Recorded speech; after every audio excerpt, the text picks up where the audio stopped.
Good evening and welcome to Dasta Memorial Stadium and Severino Field at Rockhurst High School in Kansas City. Tonight's Hy-Vee High School Game of the Week, Week 1 of Missouri High School football, and a Catholic matchup that you'll love, folks. St. Pius X on the road, taking on Rockhurst. Hi, everybody. Kevin White, Johnny Beck, Bethany Bowman with our interviews and commentary. Week 1. Get excited. These teams haven't met since 1974. Let me do the math here. That 50 years? 50 years. Both teams coming off great years. This should be a fun one tonight. Yeah, St. Pius X coming out, returning a lot of starters from last year, a team that lost in the semifinals, but I think they're going to come out this year and try and match that same intensity they had last year in terms of Rockhurst. Lost a lot of guys, but they have a lot of young guys that are going to step up, be ready to go tonight. Time now for the Hy-Vee player profile. This guy won the Fontana Award last year, the quarterback for the Warriors. That is Hudson Bailey. Yeah, coming off the season, 38 touchdowns, only 5 interceptions. Like you said, Fontana Award that goes to the best offensive player, class 1 to 4. He's a guy who's going to lead this team on the offensive side. New defensive coordinator for Rockhurst and Vinny Careswell. His leading tackler probably going to be Jeb Ketty. Yeah, that's a great guy to have back, a team leader, sure tackler, physically imposing type guy, and definitely a guy that the coaches are going to look for to lead that defense. For the first time in 50 years, St. Pius and Rockhurst going to get after it in high school football. It's the Hy-Vee High School Game of the Week, and we're back with the opening kickoff right after this.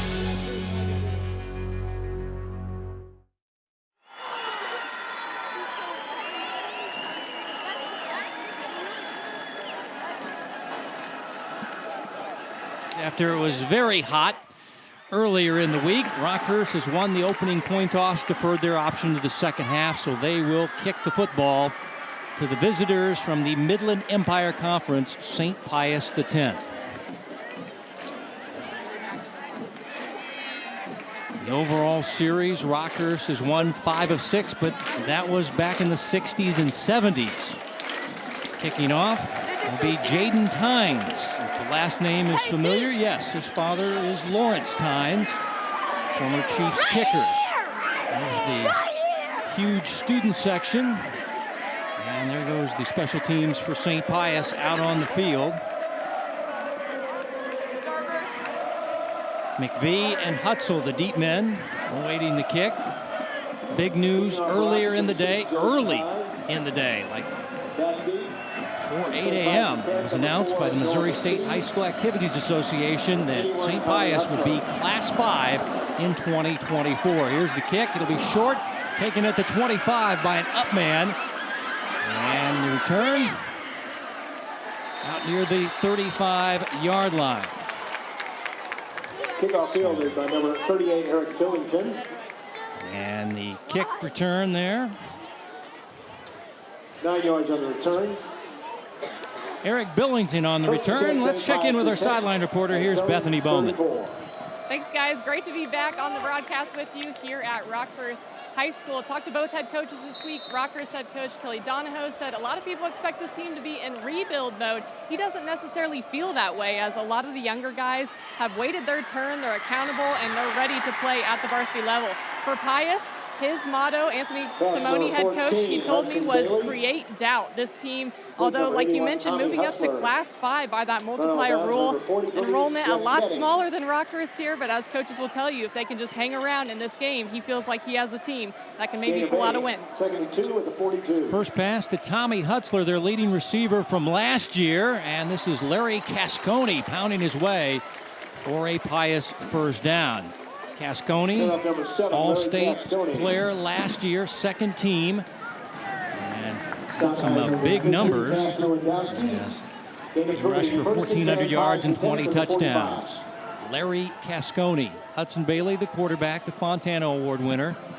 Hutzler is their leading receiver. Cascone, their leading rusher. Team that went 11-3 last year and returned 8 starters to their offense.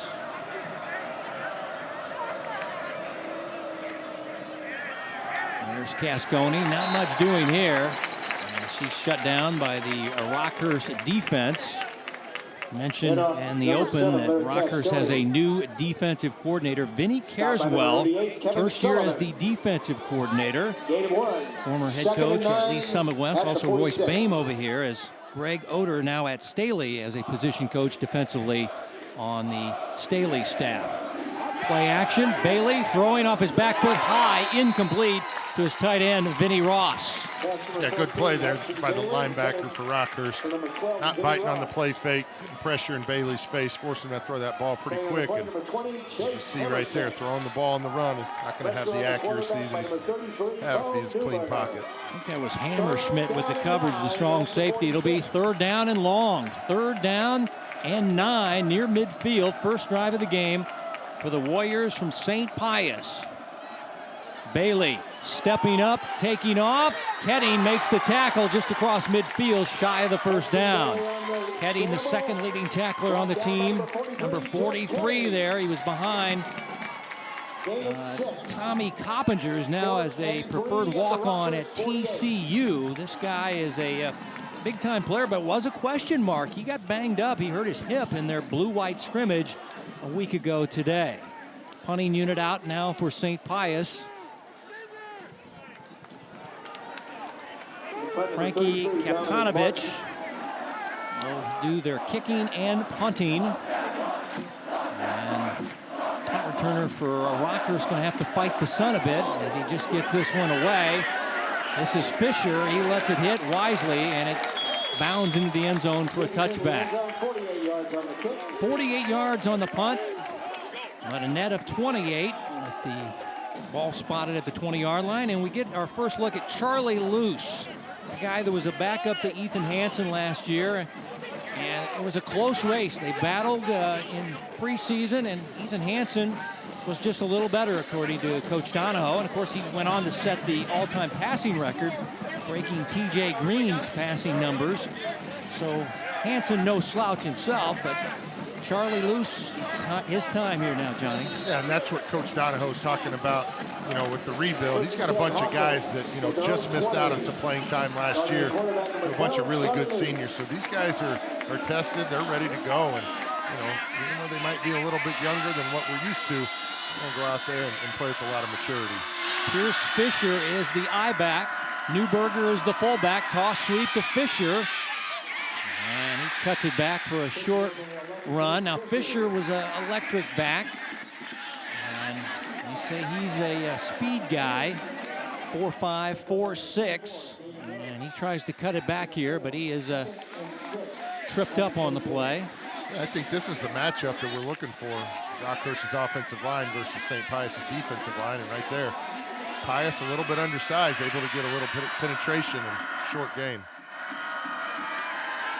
2nd down, 6, pass to the tight end, off his hands. It was behind him. Kevin Sullivan, the target, couldn't reel it in. It'll be 3rd down and long for Rockhurst. Sullivan, good-looking junior, 6'6", 220, say is a Division I prospect.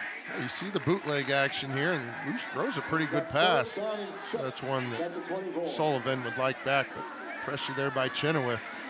Yeah, Maddox Chenoweth, the defensive end, was giving Charlie Luce some trouble there, and he had to let it go before he wanted to. Now 3rd down, and looks like 6 yards facing the Hawklets on their first drive of the game. Luce, quick pitch, gets it out to Fisher, and he's taken down at the 25-yard line. I think that was Gable Gross, the state champion wrestler. This guy is on a team that the team won a state championship. He was the state champion at 144, and he makes a hip tackle on Fisher. It'll be 4th down for Rockhurst. Yeah, and right at the snap of the ball, he was kind of looking to his defensive backfield, trying to get coverages set up, and play ends up right in his lap. Great job by Gross making the tackle, forcing Rockhurst into a punting situation. Newberger, the fullback, subs in as the punter. Tommy Hutzler is the punt returner. This is a short punt. Hutzler fields at the 46-yard line, and maybe one. That's all he got on the play, as the punt was only 28 yards. And a short return, but good field position now for St. Pius X. Again, last year they were Class 3. They lost in the state semifinals on the road at Seneca. returned 8 players on both sides of the ball, and their 5th-year head coach is Anthony Simone. He's a graduate of the high school, 2002, won 2 state titles under Rick Byers. He's played some college football at Mizzou and William Jewell. Hadn't missed a workout either. Toss it out, Cascone can't get to the edge as he is shut down on the play. As that was Newberger who just punted. He's the other linebacker. Also a wrestler and a baseball player. Good ankle stop here by Bo Newberger. And also there was a Hammerschmidt as well. I was getting ready to say Hammerschmidt with the ankle tackle there, but Newberger kind of forced him to the boundary. And again, you see this Rockhurst defense, they're going to spread the field and make you work sideline to sideline, not giving any cutback lanes. It's a loss of 4, 2nd down and 14. Play action, Bailey. Quick pass, finds his man. And that is the fullback, Rodderman, another state champion wrestler, as he's across midfield for a nice gain to leave him 3rd down and short. Jackson Rodderman, the senior. Gain of 10 brings up 3rd down. See a little bit of at the Rockers 47. pressure, not much there, but really able to get his feet set, throwing a strike. Manageable 3rd down situation here. 3rd down, and looks like a long 4, maybe 3.5. Second drive of the game for St. Pius. Team that broke all kinds of offensive records last year. Quick pass, and it's Hutzler. Hutzler with the catch on the slant, and he cuts it up the field. And he's inside the 25, near the 23-yard line. 81, Tommy Hutzler. By number 1, Brendan Bowen. Yeah, you see here, holding that ball in the belly, forcing those linebackers to treat it as a run. Bailey does a good job pulling it, making a good pass. 23-yard game. Hutzler with the over-the-shoulder catch, but out of bounds, incomplete. Tommy Hutzler is already committed to play with Northwest Missouri State. Had over 1,000 yards and 16 touchdowns. Very smooth out there as a receiver. Yeah, good throw by Bailey. Only his guy's going to catch it, or it's going to be out of bounds. And he's not able to get that foot in, but good body control there. 2nd down and 10. Line of scrimmage to 24. In Rockhurst territory. Cascone, room off the left side. Cascone, he's just a tough as nails, hard-nosed runner. And gets the yards blocked for him, and leave him 3rd down and short as they'll go quick. And they'll give it to Cascone, and he'll get the 1st down for the St. Pius Warriors. Looking to be a little more balanced this year. Coach Simone said they maybe were a little too pass-heavy. Wants to go 50-50. But if I've had a nickel for every coach that tell me I want to be balanced 50-50, I'd be a rich man. A lot of coaches say that, especially in the preseason. As here's Bailey, play action, roll right, hit as he throws, and the pass incomplete off the hands of the fullback, Rodderman. Newberger with the pressure there. Good job of holding the tight end up, and then kind of releases and forces Bailey to throw an errant pass there. Bailey also plays baseball. But they say that he's been more focused on football and potentially playing some college football after his 38 touchdown, 5 interception Fontana award-winning season last year. Now facing 2nd down and 10 in the red zone. Bailey, quick pass, high, reeled in, and a cutback by Cascone there, showing his skills as a receiver out of the backfield. Number 1, Brendan Bowen. Bowman with the stop for Rockhurst, but this is a nice catch by the back out of the backfield. Again, you see the body control there and able to pick up a few extra yards, making one of the tacklers miss. Again, not a big play on 2nd down, but leave you in a more manageable 3rd down situation. It looks like Pius is going to take a timeout. Now it's an official's timeout for a water break. Earlier in the week, it was 100 degrees heat index, and the officials around the 6-minute mark of each quarter will have a water break for the players to get them all hydrated up. It's been a weird week weather-wise. We've had these super hot days early in the week, so the guys had to practice early in the morning, and then you got some nasty thunderstorms as well. But tonight, not too bad in the 70s. And the Rockhurst faithful all fired up here tonight, all white. Good crowd here tonight.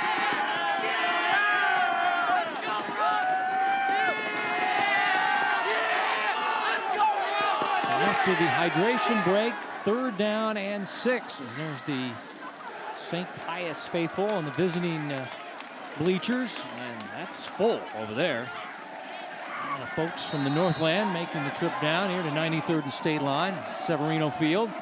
Here's the 3rd down pass. It'll fade to the end zone, and it's broken up. Flag in the end zone. And I think Rockhurst is going to be flagged here. That's Powell trying to cover Hutzler, and he's going to get a pass interference call. Yeah, it looks like a 50-50 ball, and the ball's just kind of thrown out in front.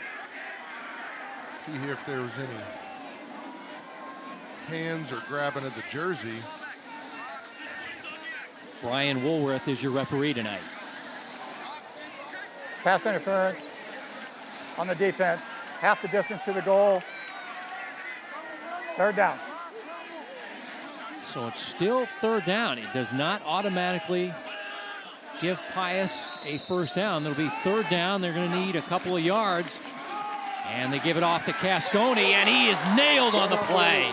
That is Hammerschmidt, the strong safety, who's made a lot of early plays in the secondary and then comes up and levels Cascone for a loss. It's going to be 4th down, and they're going to need about 4 or 5 now. Let's see what they choose to do. Their kicker is their punter, Frankie Kaptanovich. He is a junior. Decision time for Coach Simone and his staff. Is Chip Sherman helping him out, the former Platte County coach this year. Good to see Chip prior to the game, and the kicking team is coming out here, Johnny. Looks like they're going to spot it at the 12, so a 22-yard field goal by Kaptanovich. And it's through and good, and St. Pius striking first as the baby powder is released from the visiting bleachers. Wow. Yeah. In your eyes, stuck to your skin. Maybe we'll rethink that baby powder thing. Bethany. Nice job by Rockhurst defense there, allowing just 3 points instead of 7. Coach Donahoe told me what stands out about his defense in his 5th year now as head coach here is this is the fastest defense he thought in his 5 years, which I thought was kind of a big comment from him. Now, St. Pius, also something that Kelly Donahoe told me about them is that with their experience and also looking at Rockhurst's schedule, I mean, they're going to play Olathe North, Bishop Miege, Liberty North, a lot of great teams. He said that Pius offensively is going to be one of the most talented teams that his team sees all season. So very high praise from Donahoe on St. Pius' team here in 2024. Thanks, Bethany. And you see the baby powder is clearing into the neighborhood behind the visiting bleachers. There's the scoring drive, 10 plays, 47 yards, big 23-yard field goal by Kaptanovich, but the big play was 23 yards as well to Hutzler. He got him in the red zone and got him the field goal as Kaptanovich will send it back to Rockhurst. Lewandowski and Pierce Fisher, the deep men. The blue and white of Rockhurst, out of blue here tonight. St. Pius blue in their color scheme, and the gold. And this will be Lewandowski from the 8-yard line, the transfer from Blue Valley Southwest. And he's across the 25 near the 27-yard line. Lewandowski, also a very good wrestler. He's one of their future stars, a sophomore, Cash Lewandowski. Yeah. Now we'll get to look at Rockhurst for their second drive. Yeah, and you see the build on Cash. I mean, he's not the tallest guy, but man, he's got some biceps, doesn't he? Fills out that uniform pretty good. And, everybody I've talked to, he's got very deceptive speed, and he's just strong at the point of contact. So, like you said, Kev, he's going to be a guy to keep an eye on the next few years. Charlie Luce, team captain, said he's had a good summer. He can make all the throws. And he's an athletic kid. He'll take off and run here, not for very much here, as he is shut down on the play. after a short gain. Tackle by number 18, Noah Gonzalez. Noah Gonzalez, the strong safety, 2nd and 7 at the 30. makes the stop after a gain of 3, 2nd down and 7. The big thing they've been stressing to Charlie is, make sure you take care of the ball. Can't have mistakes. Rely on your teammates. Most of the stuff you hear from the quarterback getting his first start. Pass on a slant is caught. And that is a first down at the 40-yard line, is making the catch Riley Sullivan. You see Luce staying in the pocket, doesn't see that defender coming off the edge, but throws a strike. Takes a little bit of a hit. Good pitch and catch there, picking up the first down for Rockhurst. Riley, the senior, and if you're hearing the name Sullivan a lot, well, you will, because there's 3 Sullivan brothers playing in this game. DeClan is the sophomore. Kevin, you saw the tight end, and number 88, and Riley, the wide receiver. As it's running play by Fisher. Or that's Lewandowski. Check it. Number 15. As Lewandowski going to get some touches at running back tonight. He's a multi-dimensional player. They say he's a good receiver. He can play defense for us as a safety / linebacker, and shows good speed. So Fisher subbed out. Now we see Lewandowski go out as a receiver. And Pierce Fisher is back in the game. And Fisher for the 45 and then hauled back. Good job there by Charlie Ross. Defensive end, he's a sophomore. No gain on the play. 3rd down and 5. You see Ross here just kind of staying put. Like the Rockhurst blocker just kind of ran by him. And you talk about Pius not having the biggest guys on that side of the ball, but shooting the gaps and using their speed to make plays in the backfield. There's 2 Charlie Rosses on the team. The other one, CR3, is not playing tonight. And it's 3rd down and 5 now for Rockhurst. 2nd drive of the game. Quick pass to the flat, caught by the fullback Newberger. Breaks a tackle, gets the first down as he goes out on the Rockhurst sidelines. Bo Newberger. First down catch, Rockhurst. Little play action pass there, simple pass and catch, and you see Newberger knows where that first down marker is, fight through that first tackler, able to pick up that yards after contact, and it's enough for a first down. 6 foot 205 baseball and wrestler at Rockhurst High School.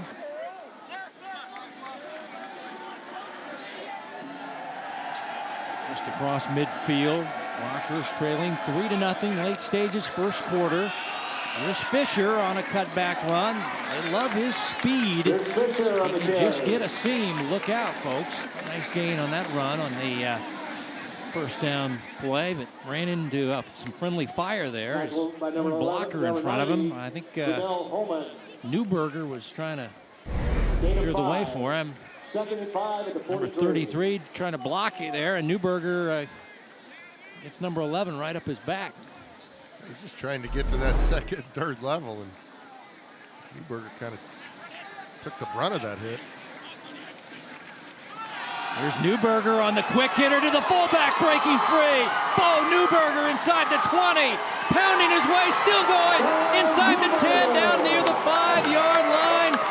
Bo knows. First downs. He's had the last 2 for Rockhurst. Yeah, just a quick hitter up the middle. Good job getting a hat on the hat by the Rockhurst offensive line, and Newberger just carrying defenders all the way down. Looked like, hard to tell who it was, just trying to get that ball out, but Newberger's strong, just carries all the way through. Picks up good yards there inside the 10-yard line for Rockhurst. Yeah, down to the 5 after a 38-yard run. So he had the first down catch. Now gets a 38-yard first down run. And here's Fisher on the toss sweep. Fisher in for a Rockhurst touchdown. Fisher got a seam off the left side, and Rockhurst in their 2nd drive hits pay dirt with a 5-yard touchdown run by Pierce Fisher, the junior tailback. Looks like Rockhurst is going to go for 2. They're definitely going to go for 2. They will not bring their kickers out for a PAT. Kelly Donahoe told me that on Monday. If we score our first touchdown, keep this under your hat with your long hair, and we're going to go for 2. We are not going to kick a PAT. They line up in an I with Newberger in the fullback and Fisher in the I formation. Riley Sullivan to the right. There's Newberger. And let's see what the signal is. The officials are saying no. He did not get in. The 2-point conversion is unsuccessful. So that's saving grace for Pius. Remains 6-3 in favor of Rockhurst as we go back to the touchdown run by Fisher. Ladies and gentlemen, have your attention, please. This time, Rockhurst High School would like to welcome and recognize Toss play, and Fisher, following his lead blockers, knows where he has to get. James V. Johnson Jr., Standing up, touchdown, and then here's the 2-point conversion. Didn't look like Newberger had all the momentum, but hard to tell there. The ball definitely crossed the plane, but they're saying his knee was down. Knee was down. Yep. There's another look at the 2-point conversion. Yeah, kind of, yeah. So the 2-point conversion is no good. Fisher, the junior, with the touchdown run. 5-yard touchdown. And 146 yards and a touchdown last year, as they had a very good running back in Aiden Ryan, who's now at UCM, put up huge numbers. Fisher got limited time. As take a look at Jaden Tynes. He and Oliver Priestland are kind of co-kickers. Back deep for Warriors, number 81 Tommy Hutzler, number 4 Noah McPhee. McVie and Hutzler, the deep men. This will be McVie off his shins and on a hop. And Noah's very fast, a wide receiver. Flag is down as he crosses the 30-yard line. So that is making the best of a bad situation. That could have gotten ugly. As usually you see a return man maybe panic a little bit when the ball kind of bounces off his leg. Looks like some helmet-to-helmet contact is what the legal block, blindside block. Yeah, I watched all the instructional videos, but that signal, yeah, I don't know. I think the legal block by St. Pius on their special teams is going to back them up.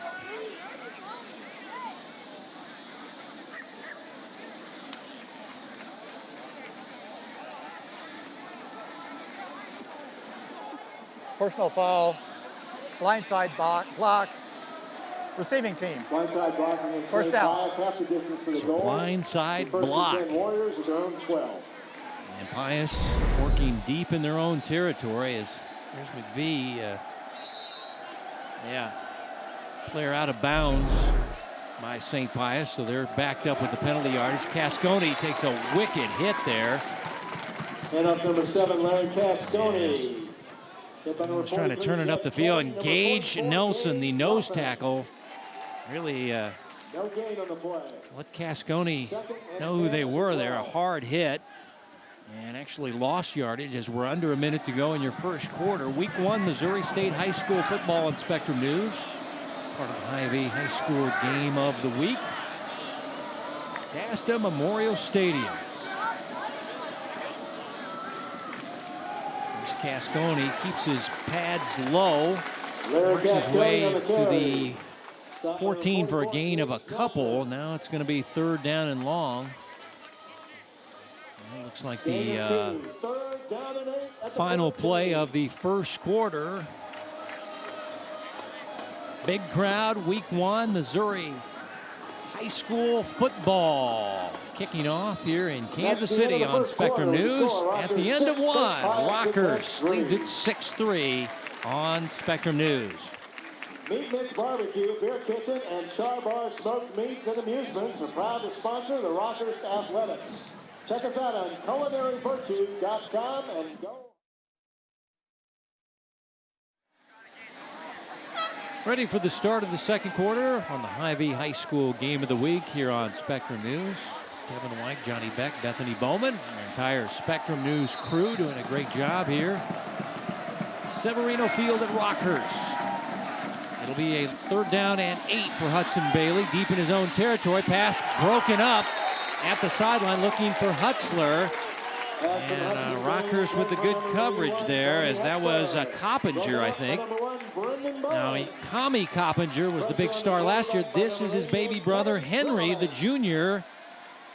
And he gets, well, no. I think that was Bowman. No, yeah, you're right. That was Bowman. I beg your pardon. Brendan Bowman. Badger, they call him. Undersized, tough as nails. So the senior DB breaks it up and forces a punt for Pius deep in their own territory, as Kaptanovich will be punting from near his own goal line. Fisher, the deep man, running in a sprint toward his sideline. Breaks one tackle and gets it down near the 42-yard line. It's a 36-yard punt. And 8 yards on the return by Fisher, who scored the first touchdown of the game on a 5-yard touchdown run back in the first quarter. And now Rockhurst, good field position. They'll spot it at the 41-yard line. Big star the last drive, Johnny, was Bo Newberger. Kept it simple. Just give the ball to the fullback. Physical football up front. You know, these offensive linemen for Rockhurst are just foaming out the mouth to break out the running game tonight. And that last drive, they were able to establish it and stay with it. See if they continue to do that on this drive. Mozina, Gordonier, Bowling, Manning, the only returning starter, has head to Army, and now the ball is loose on the quarterback center exchange. Pius says they have it, and they do. So when we're talking about the linemen, and Rockhurst with a miscue, and Carl Moley, the middle linebacker, their all-stater, it's headed to Northwest Missouri State with the fumble recovery for the Warriors. Yeah, it's just the quarterback center exchange. Got the ball hit loose in the stomach there and just kind of bounces underneath the lineman. Obviously, the linemen don't know. Pius fortunate enough to fall on that ball. Kind of spoiled the good field position that Rockhurst had on offense. So Pius takes over their own 41-yard line. Bailey, the pass. Oh, Newberger almost had a pick six, as he stepped in front of the receiver that time. And I'll tell you what, McVee was the target, but Newberger nearly took it to the house. Second down and 10. You kind of see the motion to the sideline, and Newberger picked up on that. Maybe it was Rotman, the fullback, they were trying to get to. Either way, it was like Newberger was in their huddle. He knew the play coming. There's Cascone. And that's a typical Cascone run right there. It's not flashy, just hard-nosed, straight up the gut. And he'll get it out to the 47-yard line, a gain of 6. Larry Cascone, the senior, second-team All-State, All-MEC running back, 1,400 yards, 20 touchdowns. Split time last year with Charles Ross III. Ross not playing tonight, so Cascone will get all the touches pretty much. And here he gets a third down touch, and he bounces off his own blockers and does not get the first down. I've seen that a couple times tonight where he tries to bounce it outside, and again, this Rockhurst team, they stay at home, and there's no running room on the outside, forcing Pius. Yep, 4th and 4. You know, a lot of these teams like to punt from this formation. They'll just push the quarterback further back. We'll see what they decide to do here. They're setting up to go for it, or will they pooch punt it? Hudson Bailey looking to the sidelines. Kind of in that yardage where they're going to try and draw them off sides, potentially just take a timeout and punt it, or I think you would want to take the 5-yard penalty. And Coach Simone does take the timeout.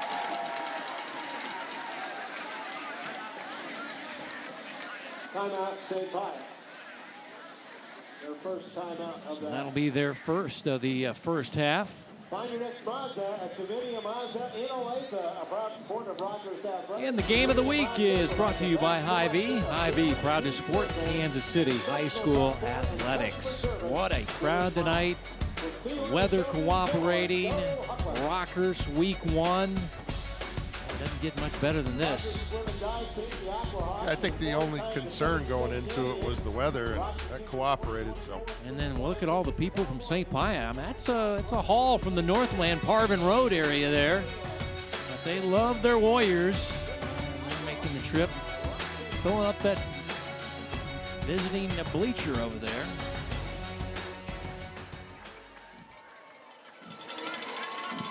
And of course, if you just want to play some football off the side, you can do that as well. This is what it's all about, folks. High school football on a Friday night in Kansas City. And now 4th down, and Kaptanovich in punt formation. Fisher inside his own 20 to return the punt. So they've rethought their decision. Kaptanovich sends it away. Fisher, fair catch called for and taken at the 21. 33-yard punt. No return. Rockhurst gets it back, so the fumble, Johnny, doesn't come back to hurt them. But one of my keys tonight, mistakes. And we just saw one early with the quarterback-center exchange on the last drive for Rockhurst. Yeah, it's obviously something that coaches preach all during camp, but, without getting enough touches and enough full reps these days, it's really hard to mimic, game-like situations. And then one other thing you got written on there is how far ahead is the defense versus the offense, and I think we're seeing both defenses really coming out and trying to make a statement. Both teams played a simulated practice or scrimmage last week. Rockhurst plays a blue-white scrimmage as this running play for Fisher. Darts his way up near the 28-yard line. Rockhurst has an inter-squad scrimmage now for St. Pius. They had a jamboree with Grain Valley, Lee Summit, and Liberty North and did very well, according to all the reports I got. Coach Simone just wanted his defense to be physical, and they actually were very impressive against these larger schools. But remember, they've been moved to Class 5 with the success multiplier. So say hello to Fort Osage, Platte County, and Cardinal Ritter and the like. Here's Fisher, breaks a tackle and has a first down. Fisher said he was a speed guy, but Kelly Dono, I don't like it when they compare him to a professional. He compared him to Christian McCaffrey-like. But he says this kid's just a warrior. He's going to get most of our touches. He's running effective early, has one touchdown run of 5 yards back in the first quarter. Well, you mentioned Aiden Ryan and how many carries Ryan got over the last 2 million years. Last year especially. Play action, loose. Going deep down the field, has a man wide open. Oh, he can't reel it in. Max Moylan. Be thinking about that one later tonight as it just glances off his gloves, incomplete. And he had a few steps on the defender there. Yeah, when you have an effective running game, you're going to pull those safeties up, and great play call there. Moylan over the top. Good throw by Luce. And that's one Moylan. You always want to make sure you tell him, be ready for the next ball thrown your way, because we're coming right back at you. Yep. Move on to the next play. 2nd down and 10 after the incompletion that looked like 6 for Rockhurst. As Luce setting up a screen to Fisher. Good hands, gets a block, cuts it up. Shows great stability there as he's finally tripped up by Toledo, the free safety, but he's very close to another Rockhurst first down. As Fisher, some great hands on this screen pass. And again, you see those offensive linemen getting downfield, creating distractions for those St. Pius defenders. They do give him the first down. Yeah, Fisher does a good job of just kind of meandering his way through that defense.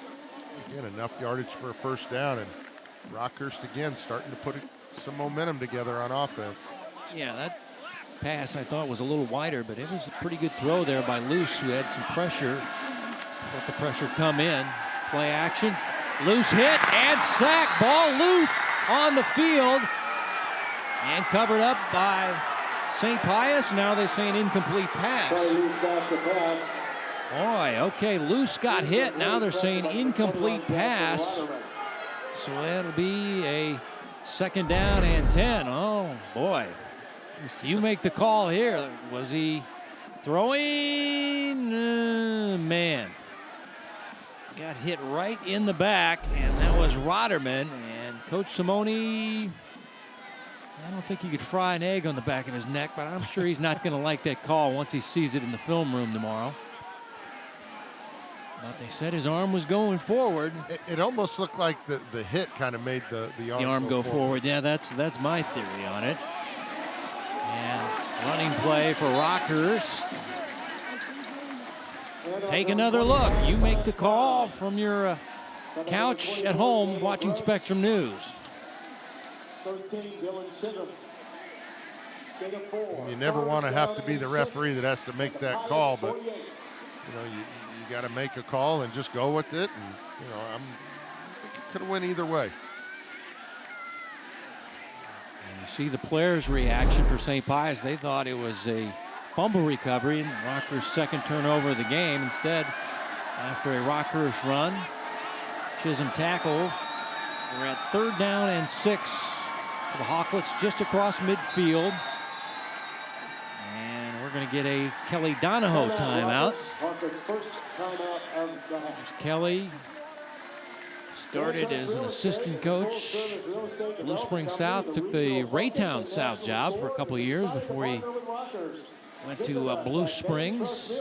19 years with Blue Springs, 4 state titles. Just a little tiny quarterback from Harrisonville, played quarterback for the Jayhawks of KU. Looked pretty good last night, Johnny. Of course, they were playing Lindenwood. So.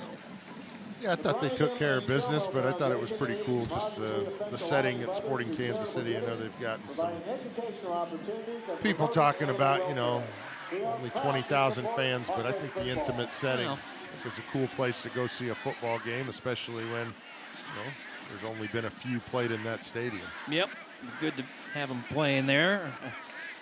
Coming up tomorrow, volleyball on the schedule from St. James and the St. James Volleyball Slam. It all starts at 8 a.m.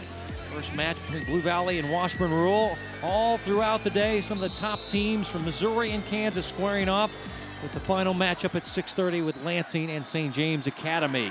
Here we go. Pitch to the near side, cut back run, and spun it, and he'll get a 1st down, as that is Von Pham. Now, Von Pham, they said, was the power guy, and the guy that's just going to run right over you, showing some nifty moves here.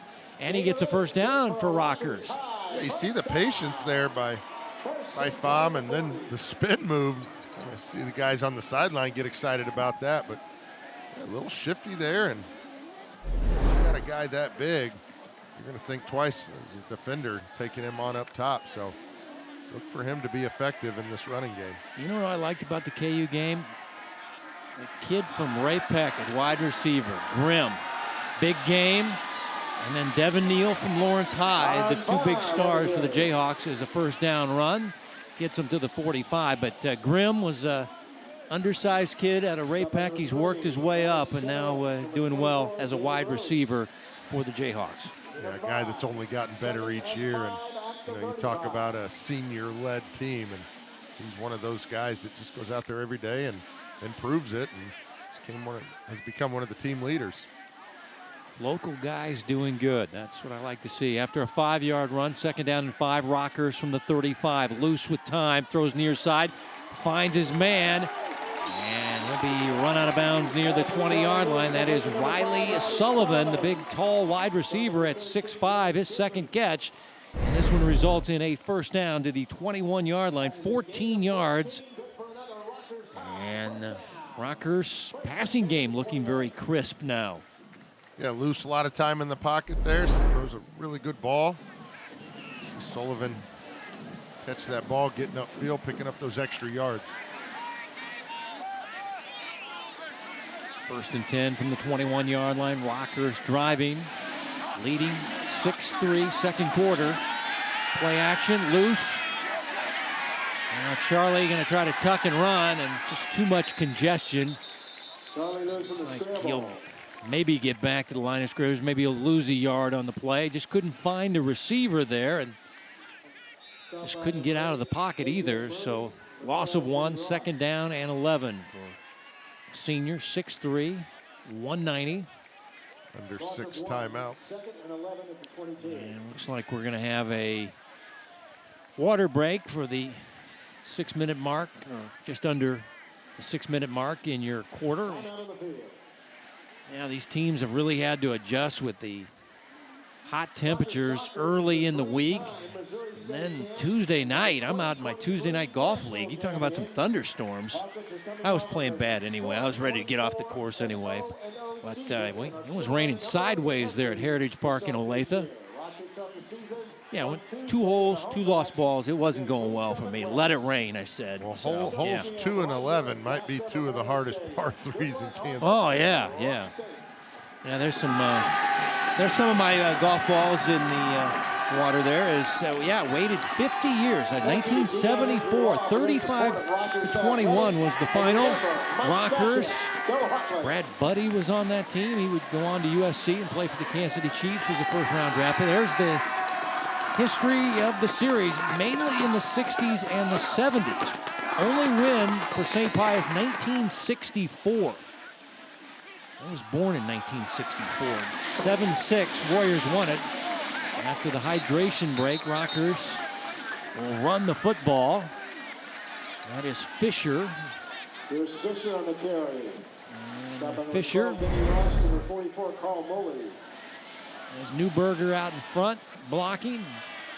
Moley with the stop. Moley, he's headed to Northwest Missouri State as well as a commitment. He was their leading tackler last year. Now Rockhurst facing a 3rd down and 7 ball. Spotted at the 18-yard line. As they go empty for Charlie Luce.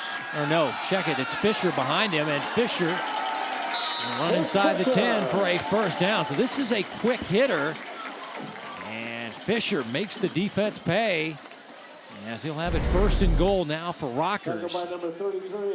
Wow, I see a quarterback under center that much. It kind of fooled me for a second. I was like, wait a minute, we get Charlie Luce empty. No, that was Fisher back there, and he runs for the 1st down from the 7-yard line. 1st and goal. Fisher has a 5-yard rushing touchdown back in the 1st quarter. See if he gets the toad here. So use Newberger. Now they'll pass it and throw into the flat and find their receiver, and that is the tight end, Kevin Sullivan. Touchdown, Rockhurst, as he got it in just across the line. And a 7-yard touchdown reception. Sullivan, the big guy, 6'6", 220, the junior. And a little shaken up on the play. They say this kid is a big-time prospect as a defensive end and tight end, and he's going to try to walk it off. As just got it across the goal line for the 7-yard TD reception. And Rockhurst looks to be going for 2-point conversion again here. Failed on the first try. We'll see if they can't. They have these good kickers, but Kelly says the PATs and the field goal attempts haven't been as great. So they'll run another 2-point conversion try, and they are stopped again. That was Pierce Fisher denied, so they're 0 for 2 on PATs. The 2-point conversion style. Go back to this touchdown pass. Run the ball effectively, you're going to be effective in that play action game, and see Luce do a good job of playing out that fake, and Sullivan knows he's going to take a hit there at the end, but able to get that ball across the goal line. Take a little bit of a dead leg to have a touchdown reception on the night. Let's check in with Bethany. Thanks, guys. First of all, did you see how excited Charlie Luce was there? on his first touchdown throw as a Rockhurst Hawklet. Coach Donahoe telling me that he's a really good quarterback. Obviously, Ethan Hansen last year, a very nice quarterback, and Charlie just right behind him in line to play. I talked to him this summer, and I always, feel bad comparing two quarterbacks or asking him how he's going to fill that role. But he said, hey, every quarterback's different. It's a prestigious role here at Rockhurst to play this position. And if there was one word that best describes how he'll look this fall, it was going to be creative. I'll also tell you that down here on the training table, Sullivan just getting that foot looked at, the ankle looked at, and he was walking around on it. Hopefully we can see him back in this game. I'll keep you updated. Thanks, Bethany. Yeah, he was a little shaken up as he was fighting near the goal line with two Warriors and was able to get it in as Tynes has it on the tee. 13 plays, 77 yards. Sullivan, the tight end, 7-yard TD catch as Tynes kick is away. This will be McVie from the 10-yard line on the return. The speedy wide receiver across the 25 near the 27. Where he is taken down on the play. Gage Nelson on special teams. And now St. Pius down 12-3. It's not panic time. Let's see if they can get their offense going. Seeing some early success back in the first quarter, but offense has been a little bit dormant lately. Yeah, and got to give a lot of credit to Rockhurst. They've done a good job getting pressure up front, not allowing Hudson Bailey a lot of time in that pocket, kind of disrupting the pass game right now. From the 27, 1st and 10. It's a spread offense, a lot of shotgun. Cascone in the backfield. We got 4 receivers in this set as Cascone is blown up. Gage Nelson, the nose tackle. They say pound for pound is the strongest guy. And he just got in the backfield, and Cascone had no chance here. Yeah, same guy that made the tackle on the kickoff coverage. First play on defense. Big play in the backfield. Talk about a team guy. That's a definition of one that's willing to go out there and do whatever he can to help out. Tackle for a loss, -4, 2nd down and 14. Bailey's pass incomplete, and a flag is down late as they were looking for the tight end, and he might have been held up by Ketting, the linebacker, saying, "Who, me?"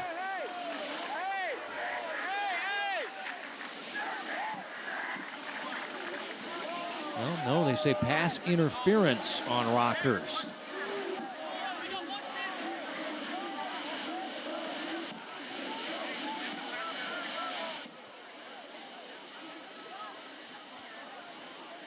That's not making Coach Donahoe very happy on the sidelines.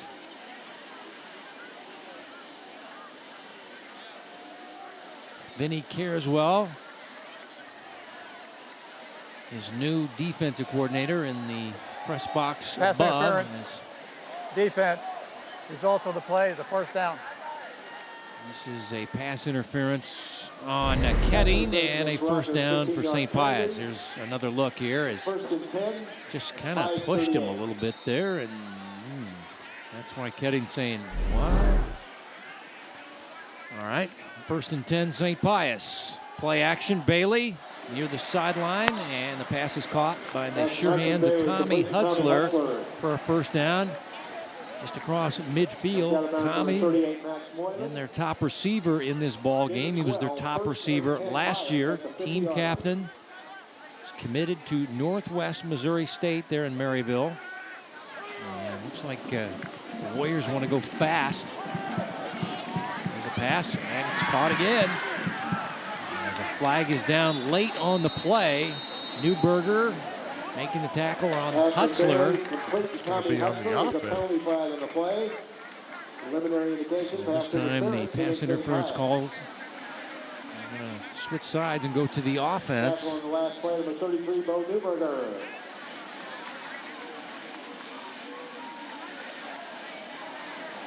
Pass interference on the offense. 15-yard penalty. Replay, 1st down. Another one of the things on my list. How many penalties will be called tonight? 35, 1st and 25. Also had cramping on the list here. We haven't really seen too much. Good hydration work by both these teams.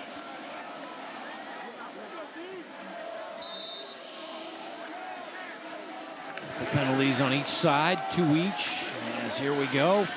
Pass caught by Cascone out of the backfield. He's run down at the 43-yard line. That's Ketting. Once again, the 215-pound middle linebacker, second leading tackler last year. Able to get out there and make the stop on Cascone. Now it's going to be 2nd down and 17 Warriors. Bailey in trouble and going to be sacked. Now, who are they going to give this to? I think it was that Lewandowski? No, it was, they're going to give it to number 70, Declan Sullivan. Wow, the Sullivan's all over the map. We just saw his brother Kevin score the touchdown. This is the youngest brother of the Sullivans, Riley, also with a catch.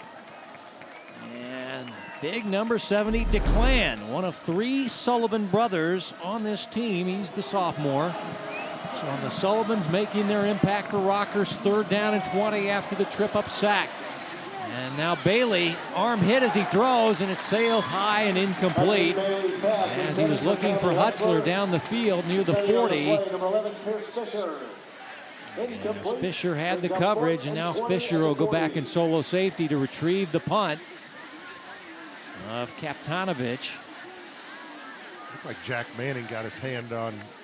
Yeah, he really altered the throw. He really had to release it higher than he wanted to. Coverage was pretty good by Rockhurst. No guarantee it would have been completed. There's Fisher awaiting the punt of Kaptanovich. Near his 24-yard line. And now we're going to get a timeout. And it's going to be St. Pius taking the timeout. I think there was a little confusion on the punt team, and obviously in the first half, you want to make sure that you got all your guys out there, so burn the timeout.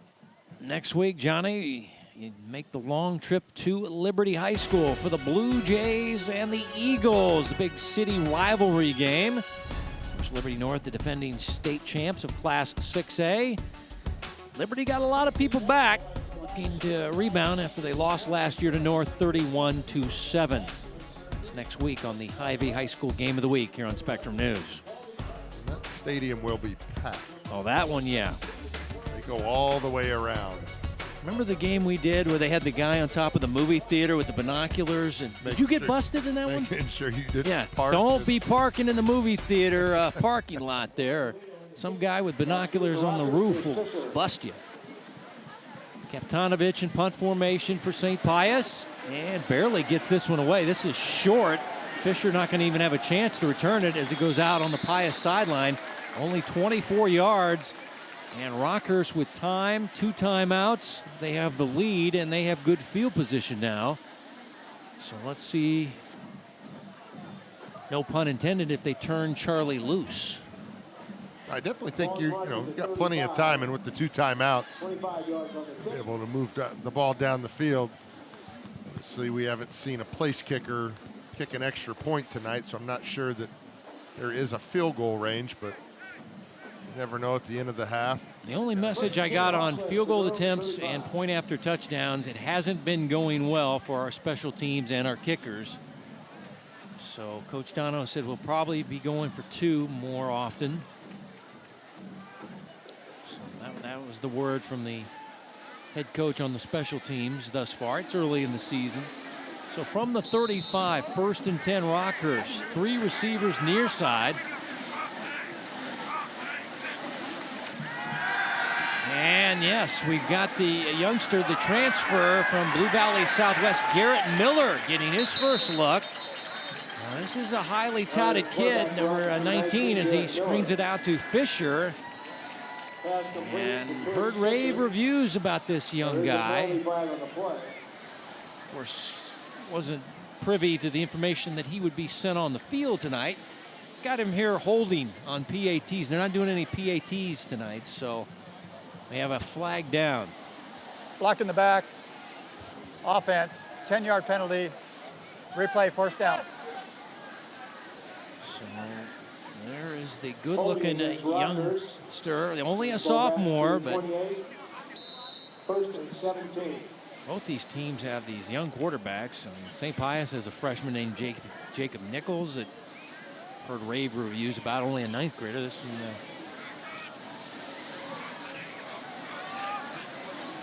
I've got sophomore on my score sheet. Came over Blue Valley Southwest with the guy he was throwing to there, Cash Lewandowski, and Number 15, Cash Lewandowski. couldn't hook up. Incomplete. Yep. Some of these young guys getting their time. 2nd and 17 at 28. Now it'll be 2nd down and 17. Does the penalty on Rockhurst derail this drive and deny him some points before halftime? We just want to be careful that you don't give St. Pius good field position if you do have to punt the ball away. So look at just picking up some yards here on the ground, maybe get that clock running a little bit. And this running play, not going very far. Mo Lee had a beat on the quarterback there as he went quarterback read option, and Carl said, I don't think so. This is not going to go very far. The All-Stater Mo Lee had over 100 tackles last year, 122, headed to Northwest Missouri State. Big weight room guy, benches 275, squats over 400, hand cleans 300.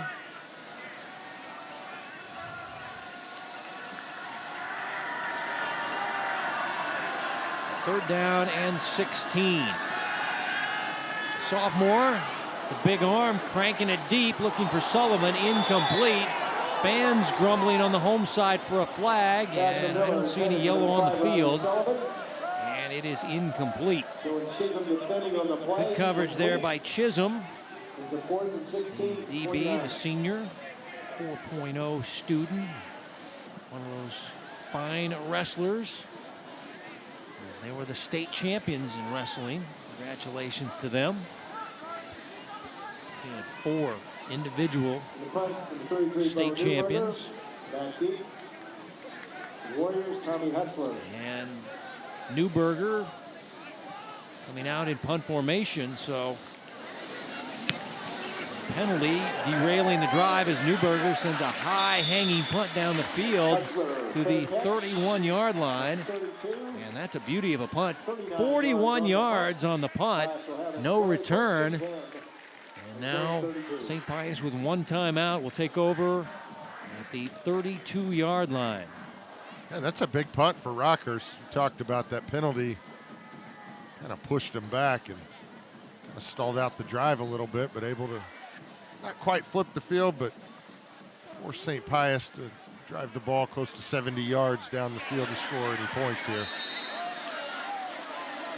Rockhurst defense only giving up the field goal back in the first quarter. Play action, Bailey goes short and finds McVie, and he's got enough for a first down. Noah McVie, the senior, they call him Vegas. And Vegas has a first down for the SPX offense. Bailey turns and throws. Cascone near midfield before he's tripped up on the play. Got to get out of bounds there. Clock continues to run under a minute. Hammerschmidt with the stop, the senior strong safety. He went low on Cascone and able to trip him up. Cascone not able to get out of bounds, and that clock keeps running. And here goes Bailey trying to take off, and he'll dance his way for a first down as a Rockhurst player is shaken up near midfield. Grabbing at his leg there is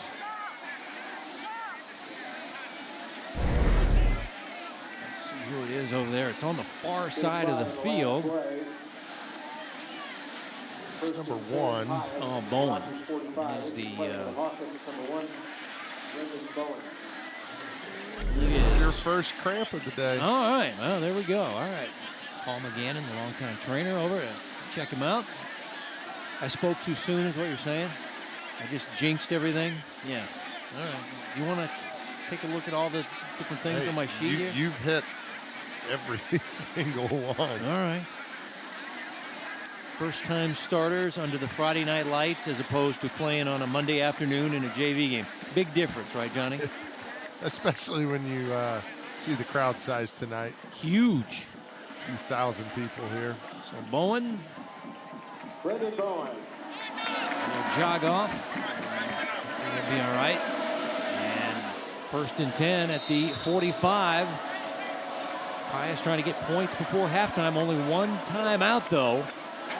Bailey, quick pass to the outside. McVie had turned in toward the hashes. The ball was thrown toward the sideline, and Fisher with the coverage there. So they're not on the same page. Also back there for Rockhurst was Colin Powell.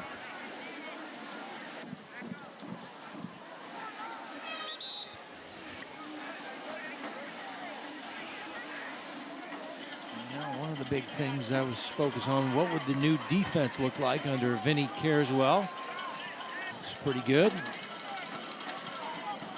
Rockhurst really, once he became available, really made a push to get Coach Carswell. And now the White Hat is talking with the athletic director, who's now Tom Cruise, the former Ray Peck coach.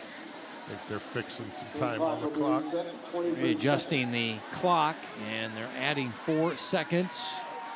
At 23, Brian Woolworth, the referee tonight. 2nd down and 10 from the 45. Bailey again. Incomplete over the middle to Cascone.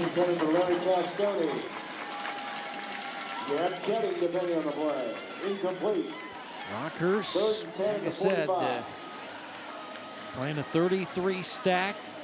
You really didn't have that much experience. I mean, when you look down, I dug out my old broadcast boards from last year when we did Rockhurst. Gage Nelson, Ketting. Really, the names that stood out for you, nobody else is getting a fresh start with this offense. As Bailey on 3rd down and 10, across his body, completes it, and it's enough for a 1st down inside the 25, and Hutzler, his main man, will make the catch for the 1st down. We'll stop the clock to move the chains. And they'll call a timeout. Timeout, St. Pius, but here is Bailey buying time, finding Hutzler. Wrapped up on the play by Gage Nelson, but not after a 1st down. Well, you had a chance there to get up to the ball and spike it and save the timeout, especially because you got to wait for the chain gang to get set up before the clock starts. So spotted inside the 35 at the 33-yard line. We've seen Kaptanovich hit a 22-yard field goal. So. I'm thinking field goal range is somewhere around that 35 yards. So Pius needs to get about 10 to 15 more yards to get in that range. And obviously, you got to be able to spike the ball and get everybody out there. So see what they elect to do here.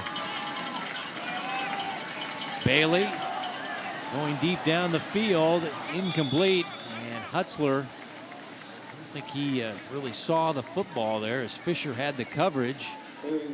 As Bailey had to let it go before he wanted to. And now you've got 7 seconds. You're out of field goal range. Is it Hail Mary time? I still think, with Bailey's accuracy, you can get one of these wide receivers out of bounds and all right, just try and get some points on the board. Go trips to the left, Cascone in the backfield.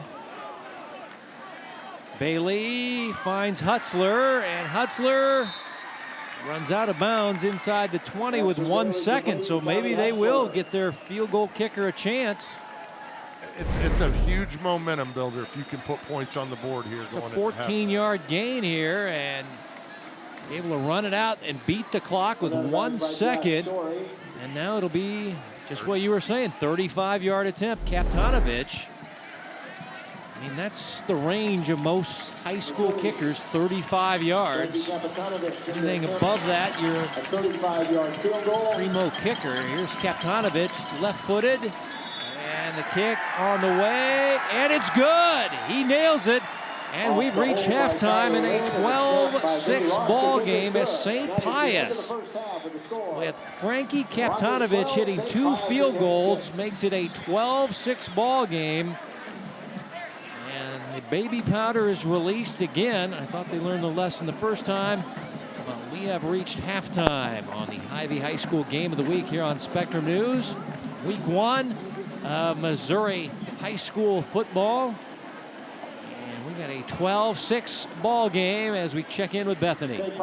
Coach, first half in the books. How would you evaluate your team through 2 quarters? Just disappointed, fumbling a snap and losing possession, dropping a wide open pass. Those things are going to happen. First game, right? But I like how we answered early when they scored. Just disappointed, couldn't kind of hold them out here right before half. They got a little bit of momentum at half, but I like where we're at. We just got to execute a little bit better. Just disappointed in a couple of those series of the first half. We just got to have a real good series coming out the second half. Some good things from guys like Von Fahm and Pierce Fisher. How can you keep them going? Yeah, really good backs. We just keep giving the ball a little bit. You know, we want to stay pretty balanced. We're running the ball pretty well right now, but we got some big play possibility with the receivers we got. I'm proud of our defense. Our defense played really well first half, but we just got to buckle down and just play a little bit better than we did the first half. And the first 4 or 5 minutes of the third quarter can be really big for us right now. Last thing before you go, a quarterback change. Was that by design? Yeah, we got a really good young quarterback, Eric Miller, that wanted to get some time in the first half, and I told him that was going to be predetermined for a series in the second quarter to get him a little experience. So it's Charlie Luce going out the rest of this game, and he's going to do a great job. Okay, thank you, Coach. Good luck. Thank you. Yep.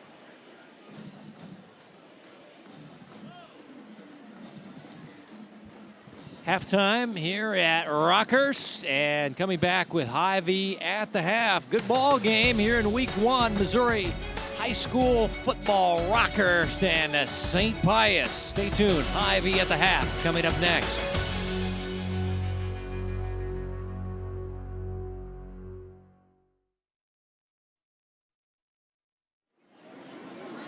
Rockhurst leading by 6 at halftime as the Hawklets about ready to come out of the facility. And they will have the football to start the third quarter. They won the coin toss, deferred their option to the second half. And the legendary Tony Severino with our own Bethany Bowman. We're here with Coach Tony Severino, legendary Rockhurst coach. Coach, you didn't want to miss the season opener, did you? I don't ever miss the season opener. I'm usually here for every home game and do get what I can. And this is the way football ought to be right here. This is the way high school football used to be back in the 60s, 70s, massive crowds. Kids, this is what Friday night was all about. Well, a lot of state titles in your time here at Rockhurst. What do you think about the first half here tonight? I'll tell you what, it's a lot closer than I thought it would be, than I wanted it to be, but it'll be good for the kids. Both teams will benefit from whatever happens in this game. They'll learn from it because you get better from week 1 to week 2 is the big time. And so you'll get a lot better next week. Well, Coach Donahoe is doing a great job with this program, but for coaches out there, anybody, what would be your best advice? I would just say that hang in. I tell you what, we need you. We need good coaches. We need guys who are going to take care of the kids and keep this game going because it's still the best in the world. And we just got to hang in there. Kelly's doing a terrific job here. He's got a great staff. And like I said, he's always been one of my best friends in coaching. And I'm glad he's doing it. He's doing it proud. What about the facility you're standing in here, Coach? This wasn't around when you coached, was it? Oh yeah, it was. My last four, I got to knock down the old one. I actually got to be in the bulldozer to knock down the old one, and I was a big part of this one. And I tried to get him to do an indoor facility, but I couldn't talk him into it. Hey, can't get too greedy now. This is phenomenal. Thank you, Coach. I appreciate the time. Well, I appreciate it. Thank you.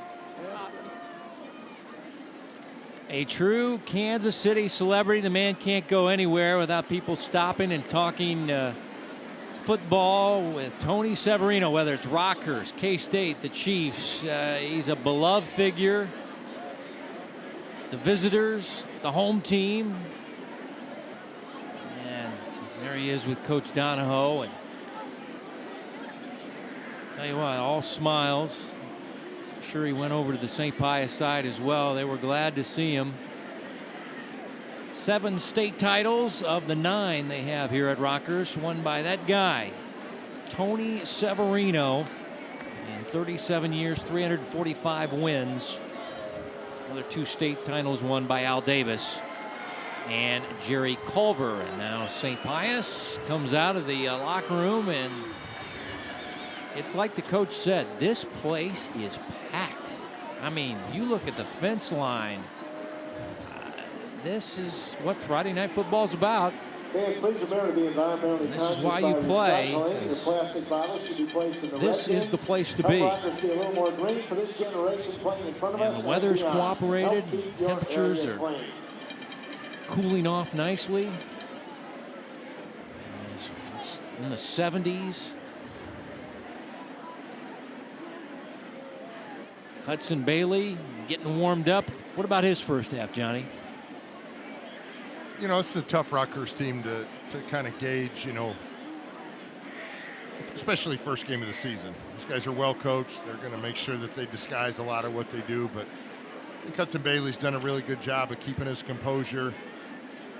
Had a good first drive of the game. Had a good last drive of the half. And these guys are only down 6 points. So I think if he can put together a couple more drives and, you know, just maintain his composure and realize it's one play at a time, I think these guys will stay in this football game. Give them chance to win the football game. Yeah, momentum favoring St. Pius with that 2-minute drill offense and that nice 35-yard field goal by Kaptanovich. And Rockhurst 0 for 2 on 2-point conversions. Rockhurst will start with the football. Charlie Luce will be back out on offense. And let's see what Rockhurst does here.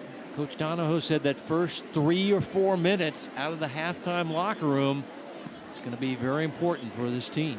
Yeah, what adjustments were made at halftime always comes into play those first 4 to 5 minutes and kind of sets the tone for the second half. Rockhurst getting that ball, you've got a chance to continue to run the football and stay balanced. And if you're St. Pius, you got a chance to make a statement on defense and give your offense a chance to either tie the game or even take the lead. Coach Simone talking to his guys in the halftime locker room. I think he's got to be happy with where they stand right now. I mean, everybody was like, well, you're the class 3, but you've been multiplied up to 5, but you're taking on the big boys of Rockhurst. Be careful what you wish for. And they've come in here and kind of held their own. And Bethany talked with the 5th-year head coach, Anthony Simone of St. Pius. I just talked with Coach, and he said we've got to do the little things that we usually do well. He said tackling a big one, definitely wanting to make those simple tackles he knows his guys can make. Kind of laughed a little bit with him over there. I said, did you ever feel like your offense got going? He looked at me and said, no. Very simple, no hesitation. Obviously 2 field goals there in the first half, and so if he can get his offense going, who knows? It's a 6-point ball game, and he feels like they never really got that offense rolling there in the first half. Well, his defense is going to start things as they're going to kick away to Rockhurst. Coach Simone, a linebacker in his day, and he was the one that really wanted this series. He wanted to play back in the day because when he was growing up, he knew a lot of the Rockhurst guys in the early 2000s. Always wanted to play Rockhurst. A lot of these guys grew up going to Catholic elementary school or middle schools. Got to know each other. The dream is alive. The game is on for a 2-year contract. 2024 at Rockhurst, 2025 at St. Pius. As you take a look at Hudson Bailey going over some. Rockhurst High School reminds all fans we all play a role in the education of our students. I thought he was going over plays, but I think he's talking to the man upstairs. Whether they're aware of it or not. So he is ready to go. And by the way, if you haven't been to St. Pius, we want to talk about nice facilities. Rockhurst has excellent facilities, don't get me wrong. But St. Pius, they did a big upgrade there. That's a fantastic place. to watch high school football on a Friday night. Their concession stand with their Italian sausages, and it's very good. You can smell it from miles away. I just have one question. What's that? Is the press box still in the double wide trailer on top of we were standing, I still? remember that. Yeah, that was fun, wasn't it? Standing on top of the trailers. Yeah, I think they got rid of those, and they're all set up there. It's all good to go there as Rockhurst sending Fisher and Lewandowski back to retrieve the Kaptanovich third quarter kick. 12-6, week 1. Kaptanovich, and this will be Fisher from the 2-yard line on the return. And he breaks a tackle and then is wrestled down. Cannon Cruz on special teams makes the stop, and Rockhurst and Charlie Luce come out on the field. Number 20, Cannon Cruz, number 44, Carl Moley.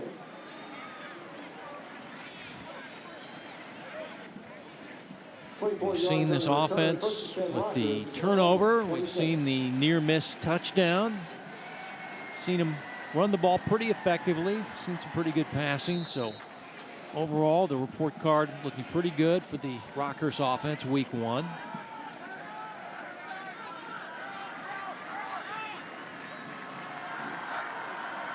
First and 10 from the 26. Fullback run, quick hitter, Newberger. We saw him break that back in the first half, and he's out to the 31, gain of 5 for Bo Newberger.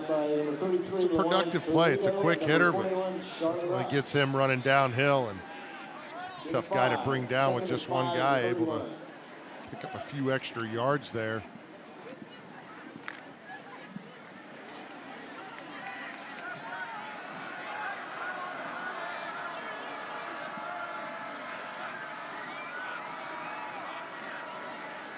Out of the shotgun. Fisher, nice cutback into space. Price Fisher, first down run out to the 49, 18 yards. And watch him put the foot in the ground. You see him just staying patient, following those blockers. Gets to the outside. He's got to cut back up the field and does a good job, like you said, Kev, sticking that foot in the ground. Picking up good yardage on second down run. Again, this guy got limited time. They had Aiden Ryan last year, putting up 1,000+ yards, and just doing all kinds of damage. He was their top running back now at UCM. This is going to be Pham, and he's going to be stuffed on the play. Yeah, down low, Rotterman, the linebacker, makes the tackle. Getting college offers. State champion wrestler. He just went down low, and Pham had no chance. Couldn't move his feet. No gain, second down and 10.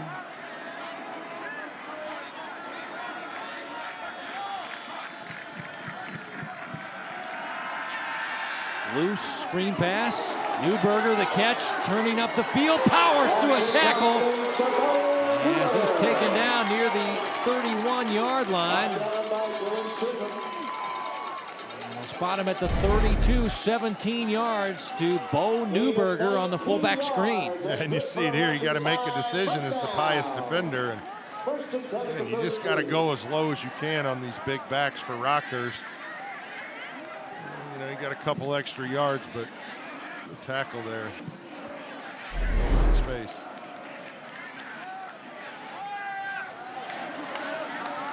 First drive of the third quarter. Coach Donahoe with Bethany said this was very important to this team. There's Fisher up the middle. Fisher inside the 20. There's that speed of Price Fisher, or Pierce Fisher. And Kelly says he's electric. And the guy is ripped up. They say he's a really chiseled kid and showing some good runs here in the third quarter. Yeah, able to get to that second level and just run through the arm tackles. And you see the speed in open space.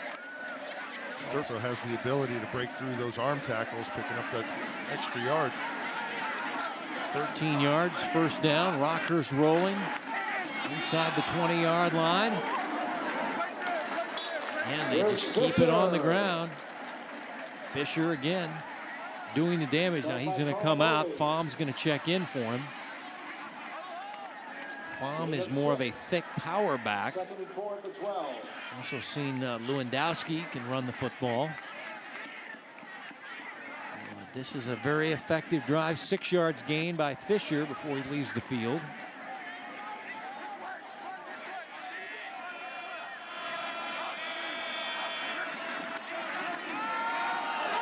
And this is Lewandowski banging off tacklers. And he's in for the touchdown. Cash Lewandowski.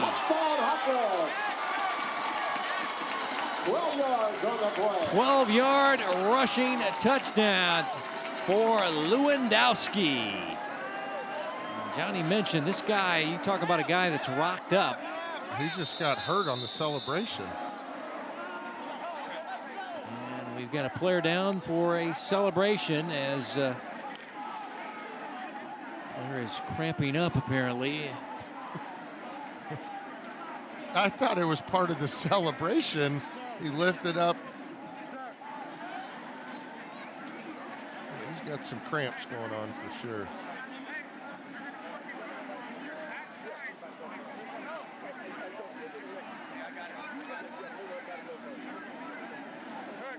It's tough. You go and sit for 25 minutes and then come back out here. This is a perfect recipe for cramping.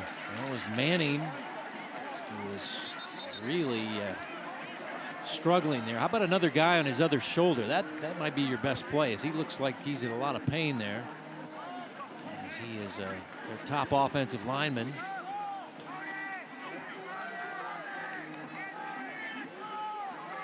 So it's Lewandowski, and now they're going to do another two-point conversion try. Thus far 0 for 2 is Rockhurst. Faum in the backfield.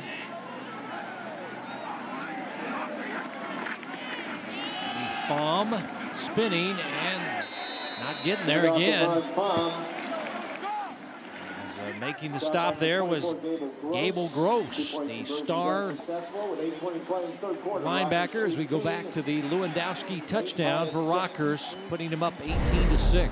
Again, Lewandowski's one of those sophomores that came over, and you see the strength right here, just keeping his balance, fighting through, getting in that end zone for his first touchdown of the year. And you see the balance right there, just able to fight through those tackles. And then after the touchdown, the celebration, and you can just see him cramp up as he lifts him up. And at first I thought it was just part of the celebration, but then. So you lift the guy up, and all of a sudden you're cramping up. Anybody that's cramped up knows you really can't feel it coming on, and it is about one of the most painful things you can go through. And he's frustrated there, a young man that's committed to the United States Army. Also a baseball player. He's their top offensive lineman.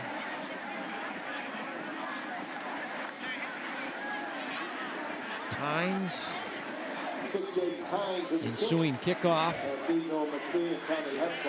Well, Rockhurst did what their coach predicted. That first 3 or 4 minutes is going to be important. His team drove down the field and got a touchdown. Here's McVie from the 10-yard line on the return for St. Pius. Special teams work by Rockhurst. There you go. There's Cash Lewandowski making a play. That Lewandowski guy, he is all over the place. He is a special teams linebacker. Just plays with wide receiver. His hair on fire, yeah. Eh? Just a heck of a football flag player. Down. Let's see what the referee has for us. It's going to be on Rockhurst. Dead ball foul, late hit against Rockhurst.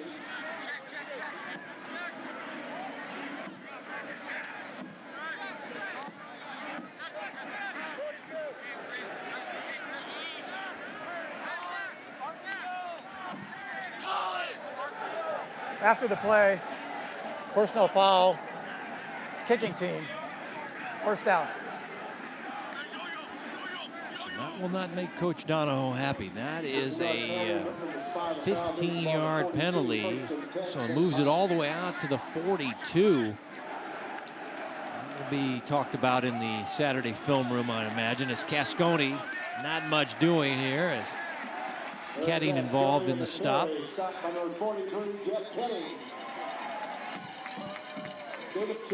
Gain of 2, second down and 8. Ketting, once again, he hurt his hip in the blue and white scrimmage.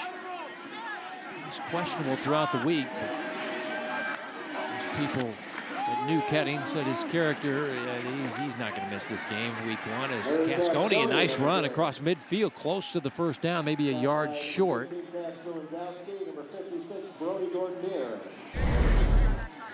Gordonier makes the stop, but this is a nice vision run there by Cascone. He kind of got forced back to the inside right off the get-go, and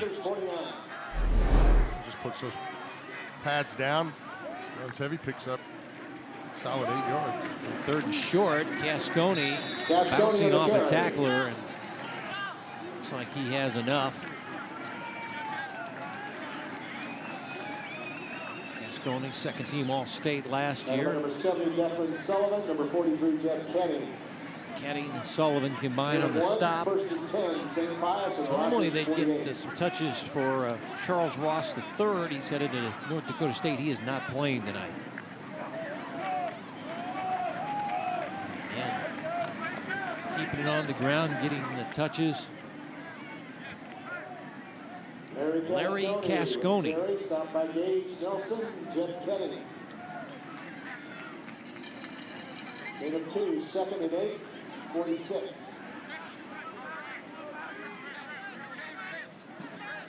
Second down and long.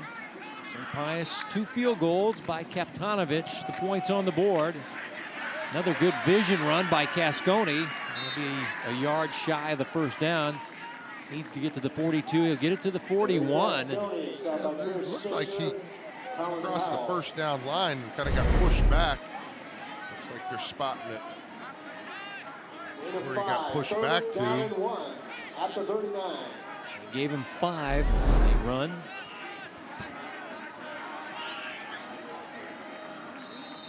And now some confusion there for St. Pius. As they were lining up, they'll take the timeout. Timeout on the field. Nope, they say a water break instead, just under 6. It looked like they were having trouble lining up there. As Hutzler and McVie, the wideouts, were So the talking to him. water break couldn't wait till after the play? The officiating crew said we're going to try to do it around the 6-minute mark in all quarters to make sure the kids are hydrated. We've seen a little bit of cramping tonight, but really not as much as I thought.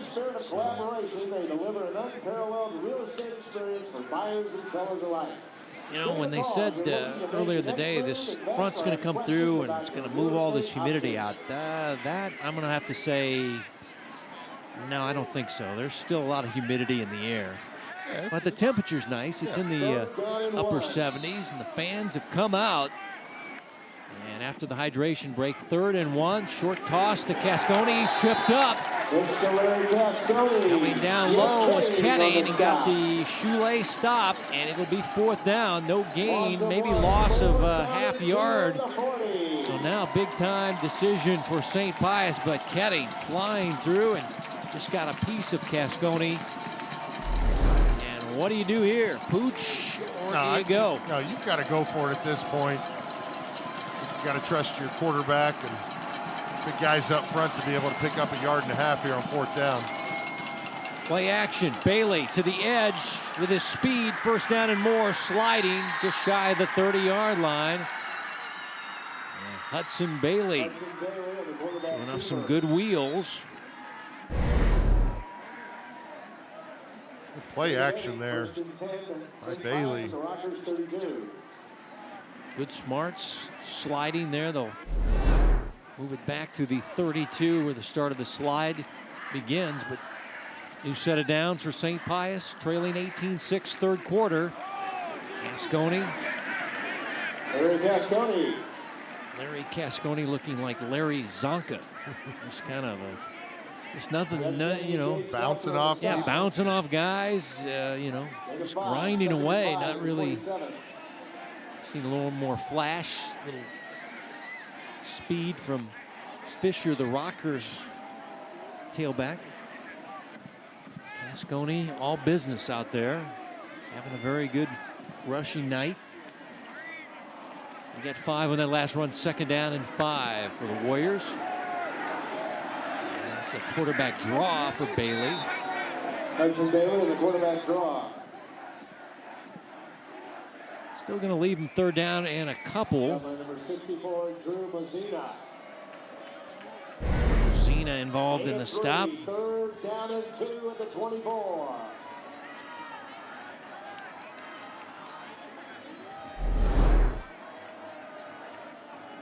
Third down, 2, St. Pius.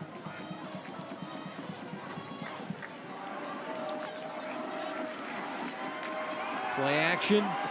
Bailey throwing incomplete off the hands of his fullback there. That was Rotterman. Rotterman couldn't hold on. That bullet, that pass had some steam on it. And just couldn't hang on. 4th down and 2 at the 24. Another play action pass there for Bailey. That one definitely had some velocity on it. Now it's 4th down and 2 again. They will go for it. Getting close to Kaptanovich range. But still a little outside that range. Here's the 4th and 2 play. High and incomplete to Hutzler. And the Rockhurst defense holds on 4th down and 2. We saw the good blitz there by Cash Lewandowski. Untouched around the edge. Yep, Cash put some pressure on Bailey and then told him about it after the play. And the pass was too tall for Hutzler. Rockhurst takes over on downs as their defense comes up big as they lead it 18-6 late 3rd quarter. Lewandowski, a linebacker / safety. You're seeing a lot of that with these teams now. All kinds of cool names: the Rover, the Bandit, the Star, the Jack. It's basically hybrid players, safety / linebackers moving all around. They can blitz, they can get back in coverage as Loose and the offense take over.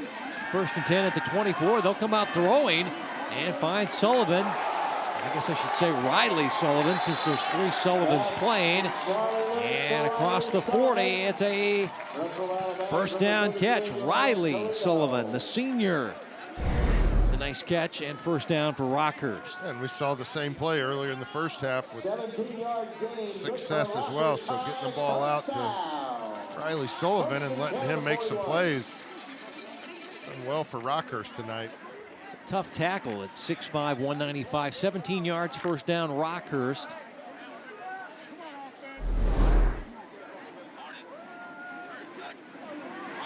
Baum in the backfield at the right hip of the quarterback. Quarterback Loose keeps it and quickly goes to the ground. He'll slide down at the 42. Maybe a gain of 1. Now Charlie is a little shaken up.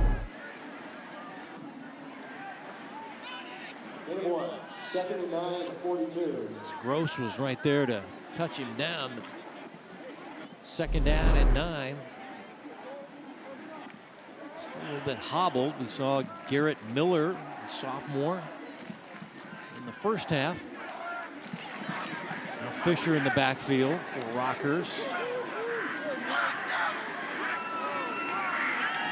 Loose, little screen pass up the middle. And a nice read there by Rotterman as Fisher all but turned, caught the football, and then Jackson Rotterman put a big hit on him, the linebacker for St. Pius. Yeah, not fooled at all, able to. Holman there as well, the young emerging nose guard who they love quite a bit. But Rotterman, a state champion wrestler at 190, getting college offers in both sports, I would imagine. I know for sure in football. Now on third down and long, loose. Passing, and it's dropped. Incomplete. As Rockhurst couldn't complete it, Michael Tafoya. Crossing route, couldn't hang on. And that was right near the first down stake. It probably would have been a Rockhurst first down, but instead they're going to have to punt it away on fourth down and long. It almost looked like he was looking upfield, see what he had in front of him. And obviously any receiver knows when you take the eyes off the ball, 9 times out of 10, it's just going to hit the hands and drop right in front of you. So make sure you secure that catch, pick up the first down first and foremost, and then get the extra yards after that. Low snap, Newberger able to handle it. That could have been ugly. Hutzler on the punt return back near the 12. And makes the first man miss, still on his feet. Finally pushed out of bounds near the 30-yard line. Tommy Hutzler making a nice special teams play as we check in with Bethany now.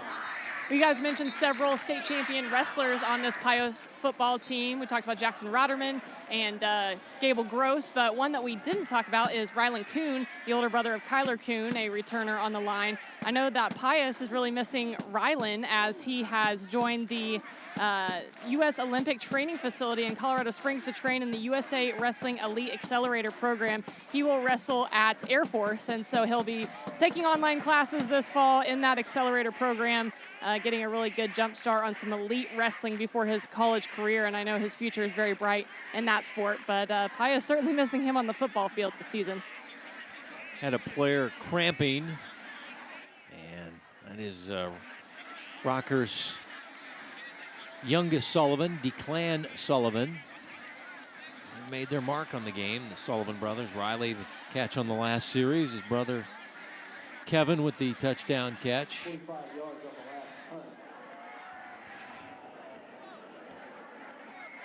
35-yard punt. And return by Hutzler. Give the ball back to St. Pius, down 18-6, late third quarter. St. Pius at St. Michael next week. Also gonna play St. James Academy coming up later on their schedule. Rockhurst just scanning their schedule. Next week they got Ray Peck in a ball game here, but I see Olathe North on there, Miege, St. Thomas Aquinas, and Liberty North. So Rockhurst always plays that tough schedule. And now there was a 15-yard penalty on St. Pius. Was that a late flag? It was either a block in the back. Okay. We didn't really get the announcement. All right, they move it back. So what once was pretty good field position by the Hutzler punt return, now they're backed up, back near the 15 from the 30. Bailey over the middle, complete. Rotterman the catch, powers through tackles across the 40-yard line. And Jackson would not be denied. Yes, Rotterman is a fullback. We've seen the fullbacks make some good catches tonight, Newberger and Rotterman. Yeah, good throw there by Hudson Bailey. Finding Rotterman across the field. You see the strength there, dragging tacklers, picking up good yards on first down. 28 yards and a first down for St. Pius. Cascone swerving his way for a gain of about 3 or 4 on that first down run. Just has good vision, good eyes, and gets skinny and whole. A very good player. Larry Cascone, second team All-State last year, 20 touchdowns to go along with 1,400 yards. Bailey, tall with this pass, incomplete. Hutzler is a tall kid himself, but couldn't climb the ladder for that one. Now it'll be third down and 6 for St. Pius. Got another player down with cramps.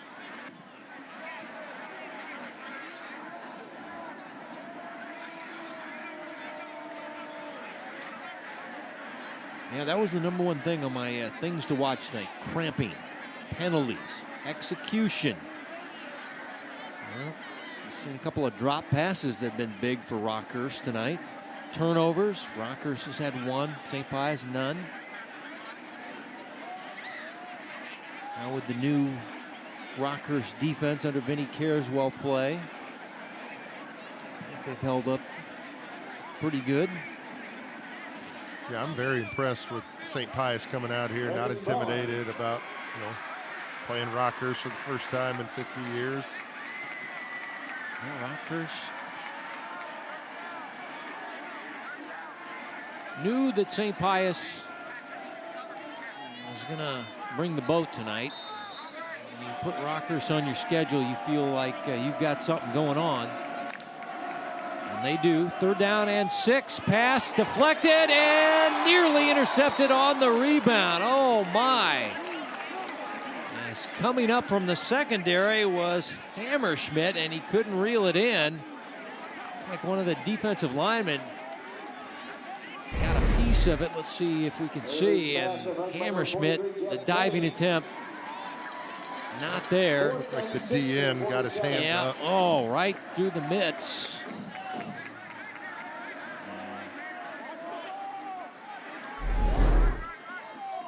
Punting unit out, Kaptanovich. Fisher, the deep man. Under a minute in your 3rd quarter. Rockhurst about ready to get it back, leading 18-6.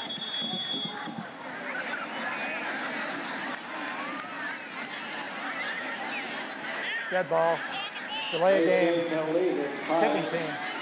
Still 4th down. So that'll cost Coach Simone's team 5. Keeper Rockhurst, Pius Fisher.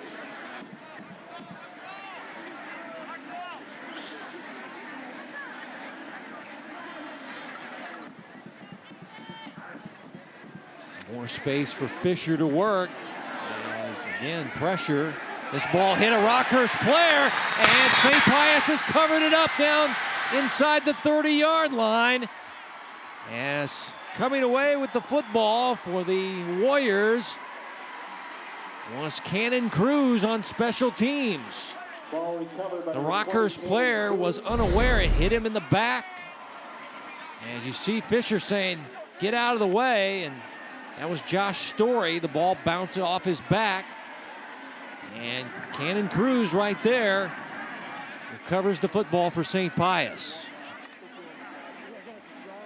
Unfortunate there for Rockhurst, but same time, you got to be aware of where the ball is headed. You got to kind of rely on your teammates to let you know, Peter, you got to get away, but sometimes that ball just finds you. That was an unlucky break. Rockhurst had a lot of pressure on the punt, and maybe that sent the punt a little short. Saw Fisher trying to tell his teammates, look out, here comes the ball, but couldn't clear the way as Hutzler is targeted near the end zone, incomplete. That's good coverage downfield by Bowen. I mean, he's come out a couple times with some cramps, but did a good job of defending that boundary. Yeah, he's clearly the smaller guy, but they said call him the Badger. Undersized but tough as nails. And he's battling with the taller Hutzler. 2nd down and 10 for St. Pius. Trying to take advantage of Rockhurst turnover number 2. This one on special teams. Pass caught. And it's a 1st down. As that was McVie with the spin move after the catch. Noah Vegas McVie with some nice moves here. And they wrestle down by Ketting. If they try and run a play here before the end of the quarter. Trying to get another play in before the 3rd quarter break. From the 17. Bailey rolling, throwing, and incomplete. Receiver out of bounds. That was Hutzler. Let's send it down to Bethany, who's right there by Hutzler on the sideline. You know, if you guys watched the KU game last night, there was a receiver that had a play very, very similar to that. I believe it was Quentin Skinner. And if you go back on Twitter today, you can see that he just got a foot in, and that play last night was called outside. But I'd say that's about as close to that as you can get. I thought he had his foot in, but officials, I guess, did not. The replay agrees with you, Bethany. Pass to the sideline, incomplete. McVie can't hang on.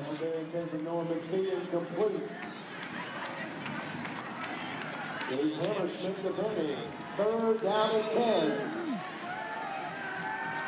3rd down and 10 after the incompletion. Yeah, and I think you're in a position where you can't settle for a field goal. The field goal's still going to leave you 2 scores down. I think you can't spoil a trip this far into your opponent's territory. Big down and distance pass over the middle. It's caught by Rodderman, and he take a tremendous hit, and he hangs on, but he stays down on the ground. It will be 1st and goal for St. Pius, but Jackson Rodderman just got lit up, but makes the catch for the 1st down, and I hope he's okay, but boy. Pass is made complete, number 21, Jackson Rodderman. Oh, that was Fisher, the DB, that lit him up. Yeah, that's a good hit. I mean, just yeah, I mean, it's a clean hit, but it's like as we all know, when you get the wind knocked out of you, your sternum says that's not a good hit. He just got nailed right in the chest, and now they're trying to loosen up his shoulder pads because he put pressure there on his sternum. And another player cramping up.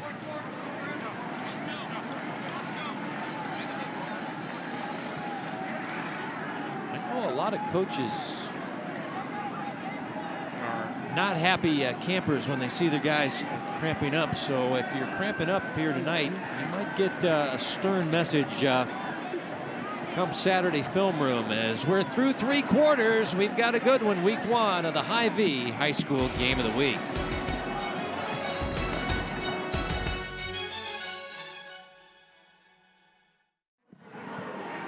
Hy-Vee scoring by quarters. Rockhurst the lone score of the 2nd half. A touchdown by Cash Lewandowski. 2-point conversion failed. Now Rodderman tried to check into the game. The officials sent him off because he has to sit out after getting injured. 1st down and goal from the 3. Cascone up the middle with the plunge. And he's down to the 1. 2nd down and goal for St. Pius.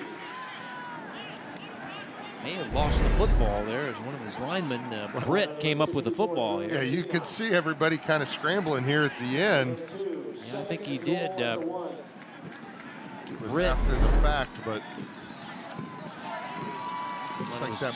Good to see 21 back on the field after that hard hit. Rodderman back in the ball game. Had to sit out the 1 play after he was injured. He got the 14-yard catch on the doorstep. And they'll give it to Cascone, and he is not going to get in. He is denied. Rockhurst shut him down. And now they signal touchdown. Whoa. How about the Larry Cascone touchdown, St. Pius again. That is a late touchdown call after I thought they'd already spotted the foot. Now the refs are still talking about it. Okay. Yeah, all right, well. You saw the one referee running toward, and Rockhurst going, what the heck's going on here? The St. Pius fans saying, let the baby powder go. We're going to take the 6. As now it's an 18-12 ball game. PAT by Kaptanovich. So the referee, now a low snap, and the holder, Lind, is going to just have to eat it. So PATs, 2-point conversions, not going well for either team tonight. As that was Tyler Lynn. And going back, let's see another look here as Cascone So the official comes in from the side saying he's short, but then an official right here in the middle of the fray. Now here's come no wait a minute. Yeah, okay, this one from the other side comes in and says touchdown, and then the baby powder flies. Oh, here we go. This is the angle. Yeah, Rockhurst is saying no, he didn't get in. You can't see the ball. Yeah, we can't see. This official right here running in said he was short. Or did not signal touchdown, and then Yep. There's going to be some parents with some questions. 1-yard touchdown run by Larry Cascone. But you're having a good time on a Friday night. Good ball game, 18-12. So Rockhurst, the turnover hurts him as Cascone cashes from 1 yard out. Couple big fourth down pickups there to keep that drive going. Short drive, but much needed for St. Pius to get in the end zone there and pull within one score here in the fourth quarter.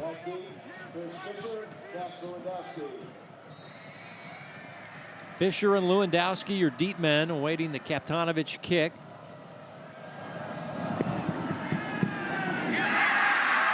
And Fisher into the end zone for a touchback.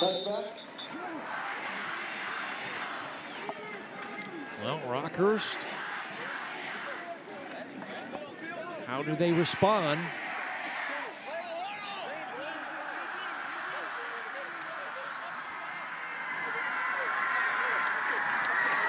Play first and 10 at his own 20. Charlie Luce and the offense getting ready to go with Coach Donahoe there, foreground. Well, we've seen Rockhurst come out and run the football really well in the second half. You got to continue to do the same.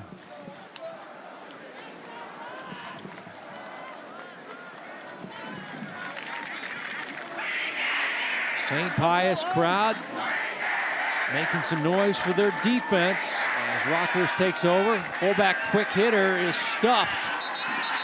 Nothing doing as the defense coming up with a freshman, guy named K.J. Murray II, who they love as a future star in the program. He's a star now. He's starting as a ninth grader. Coach Simone, he'll start freshman. And he stuck his nose in there and made the stop. I mean, Tyler Kuhn played as a freshman. He'll play those ninth graders if they're good. And this is a good one right here. Number 8, K.J. Murray II.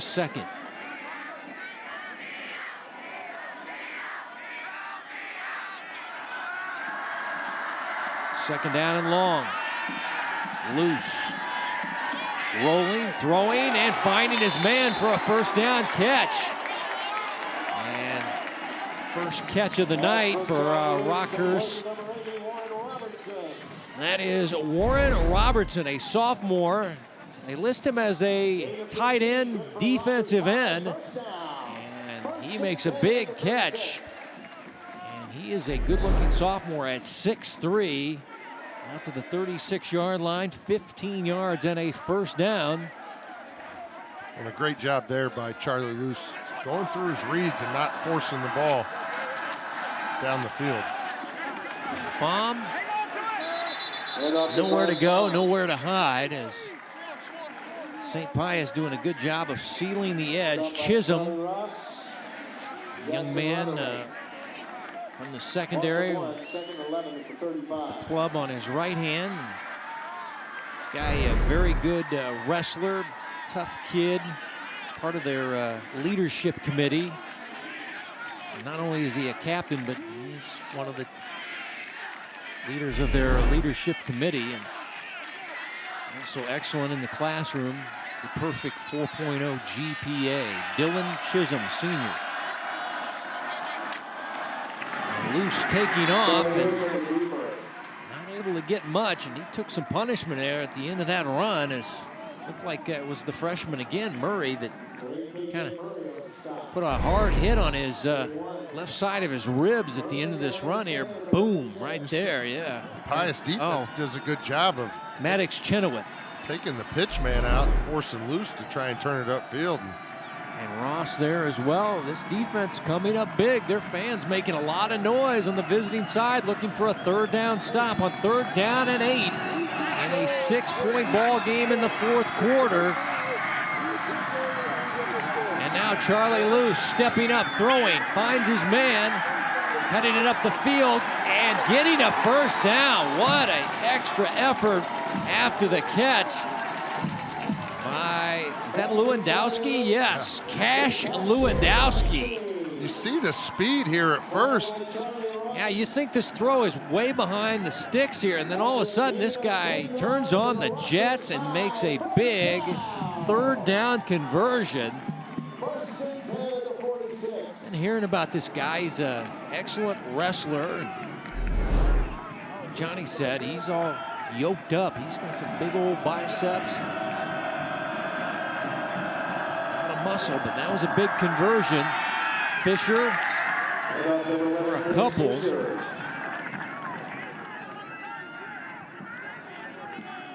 And right now, if you're Rockhurst on offense, you're in no hurry. You're just trying to keep the clock moving. Each snap, you're trying to improve your field position. And you got a lot of young guys out there, so you got to make sure that taking care of the football, no penalties. And if you're Pius, just trying to get after the ball, try and force a turnover, get the momentum back on your side here as clock starts ticking under 7:30. Got a new tight end, Hawkinson, in there. Owen Hawkinson on the right side of the line. 2nd down and long, Fahm. And Pius right there. Well, Rotterman, Molee, leaders of this defense coming up big here in the 4th quarter. Now another big down and distance for Rockhurst. They converted last time with the pass to Lewandowski. Now it's 3rd down and 9 from the 47. And their fans continue to make a big racket on the visiting side.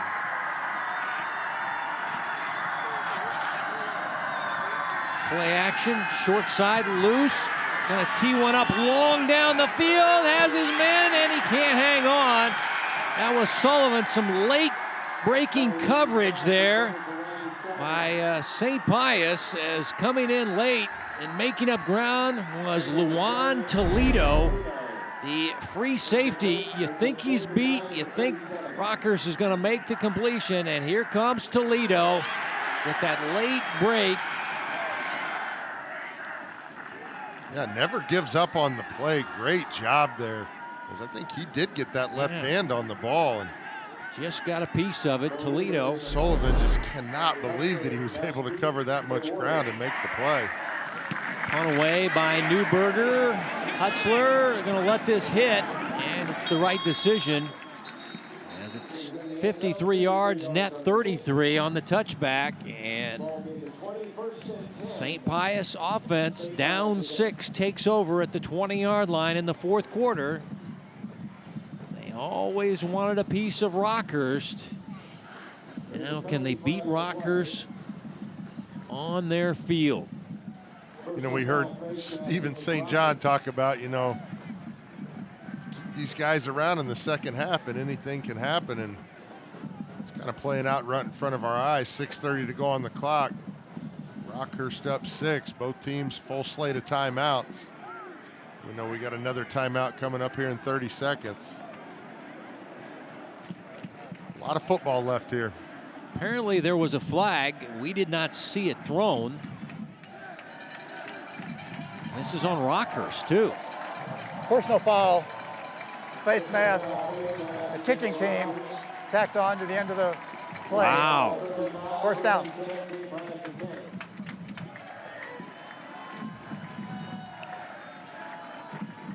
Some costly penalties by Rockhurst. You can see the look on Kelly Donahoe's face. That is not a happy guy, as they'll run it with Cascone, not much doing. Gary Cascone in the carry. Young Kelly Gates Nelson on the stop. Ketting involved in the stop. Most likely to lead the team in total tackles this year. The middle linebacker, the Mike linebacker. 2nd down and 9. Pass to the sideline. Hutzler to the 40-yard line. Gain of 4. Tommy Hutzler, been their leading receiver tonight. Headed to Northwest Missouri State. Like the first play of the game. Big gain there, and again, find success going back to that same play. Well, this is our hydration break as we're near the 6-minute mark, but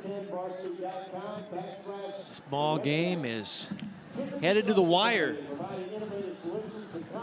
Pius Fisher been one of the big stars tonight, both offensively and defensively, as he's had a touchdown run back in the first half.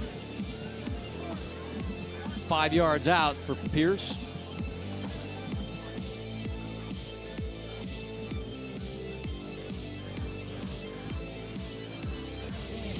This is the drive that started the second half for Rockhurst, and a lot of Fisher here on this drive. It ended in a touchdown by Cash Lewandowski, but Pius Fisher had some really good runs on that drive. He was the guy with that wicked hit on Rotterman, too. Now 3rd down and 6 after the hydration break. Pass to the sideline, and it is caught. Tommy Hutzler working the sideline like a magician for a 1st down catch for St. Pius. Yeah, good throw here by Bailey. Kind of looks the defense off. Just Hutzler's got to get to a spot, able to get there. Good pitch and catch. Good ball location, too. At the 46, 1st and 10 for St. Pius. Another quick pass. McVie the catch, makes the first man miss. Still staying alive. Now the ball is ripped out and taken out of the air by Rockhurst. Gage Nelson caught the ball after his teammate ripped it out. So the nose tackle able to get a room service break there as the ball flies up in the air as it's ripped out of the hands of McVie into the hands of Gage Nelson. First turnover by St. Pius as they're driving to take the lead at Rockhurst, and that happens. Again, McVie's just trying to make something happen, just pick up some yards. And let's see who got the rip here. That's Lewandowski. Yep. Again. Lewandowski. Boy, I tell you what. Guy's been everywhere tonight, and Lewandowski, the transfer from Blue Valley Southwest, making a big play, but Rockhurst hasn't got this in the bag yet as they've got to run some time off. As they'll run it off the left side. A flag on the play here.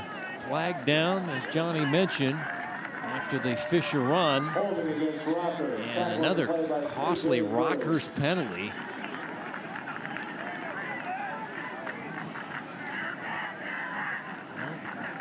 That'll wipe out a decent run by Fisher and stop the clock. Rockhurst wants the clock to run. Block in the back on the offense, 10-yard penalty. Replay, 1st down. 10-yard penalty from the spot of the foul. It's a 1st and 19. So move it back across midfield for Coach Donahoe.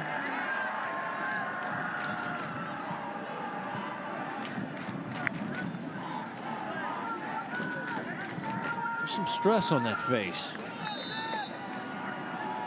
He's in a week 1 ball game with a very game Catholic rival. Play action loose. Able to get away from pressure and then throw it into a dangerous area. A lot of white shirts there. Incomplete is the final result as Charlie Luce nearly had it intercepted there, as that was Tyler Lynn with the near interception, but I think it was Murray, the freshman, got the pressure there. Got a piece of him, and then Luce just wound up and threw it into a danger zone. Lynn almost had the interception for St. Pius. You see that ball just floating up there, and he got one glove on it.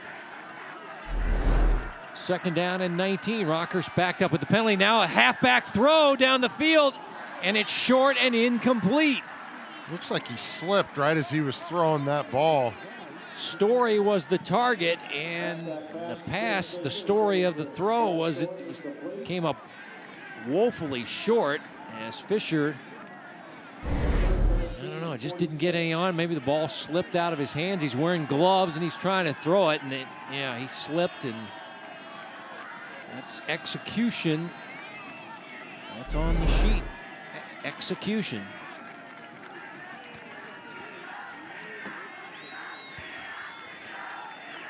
And now Rockhurst facing 3rd down and 19, 5 and some change left. Another big point in the ball game. Loose, rolling, stopping, throwing, and Tafoya the catch. And he's got a first down for Rockhurst near the 35-yard line. Michael Tafoya, the little wide receiver, coming up big in the 4th quarter for the Rock. Yeah, and I want to see how close Luce was to the line of scrimmage. It's almost like he kind of knew exactly where to stop at.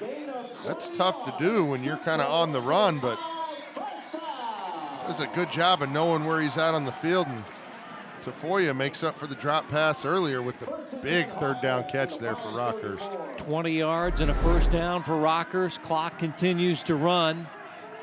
Both teams full complement of timeouts. And this will be Pham with a crease up the middle. And he'll get a nice chunk, about 8 or 9 yards. Oh, that's Lewandowski. Oh, that's Lewandowski. I beg your pardon. Yeah. Lewandowski wears 15. Pham wears 25, but they're both rocked up dudes that it's hard to, you know, big muscly guys out there. And yeah, I'd send in Lewandowski to kick the extra points at this time. yeah, Lewandowski is Not much he can't do. He's got that 12-yard touchdown run. He had the strip of McVie, the wide receiver, after Pius was driving to try to take the lead. Fisher. See how Enough for the first down on this run, and now we're going to get a timeout. Gain of 3 in the last play, good for Rockhurst High, first down. And the game of the week again is brought to you by Hy-Vee. They're proud to support Kansas City High School athletics on this first Friday of the Missouri high school football season. Kevin White, Bethany Bowman, and Johnny Beck. Some beautiful sights here as we're at 93rd and State Line. As long as you aren't behind the Tesla truck full of cars blocking State Line Road, it was a great trip over here. Had a truck bottomed out there by the dealership, blocking traffic for a long time. Don't worry, I just ran over the median and got over here. I was right behind Royce Bain. Except he was in a 4-wheel drive truck. I was just in a 4-wheel drive sedan. So if my car is, you know, disabled when I leave here, that's why. Thanks, Tesla driver.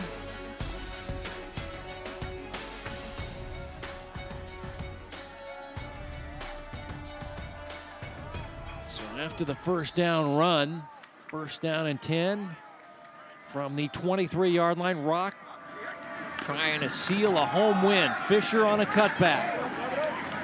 Fisher fighting hard, nearly had the ball stripped there. Yes, that was Roderman trying to get a little payback there as he tried to do the strip on Fisher, and Fisher able to hold on tight here. As yeah, he got a good grip on that thing and trying to do his best impersonation of Cash Lewandowski ripping that ball out. Big night rushing for Fisher as he's over 100 yards and a touchdown. You know, if you're Coach Simone, you're telling your guys, you know, they're in 4-down territory. They're not going to kick a field goal here, so you just got to make sure you bend but don't break and keep them out of the end zone. Yourself an opportunity potentially to get one last drive, but see if Rockhurst just continues to move the ball methodically down the field, running the football. Most importantly, taking care of the football.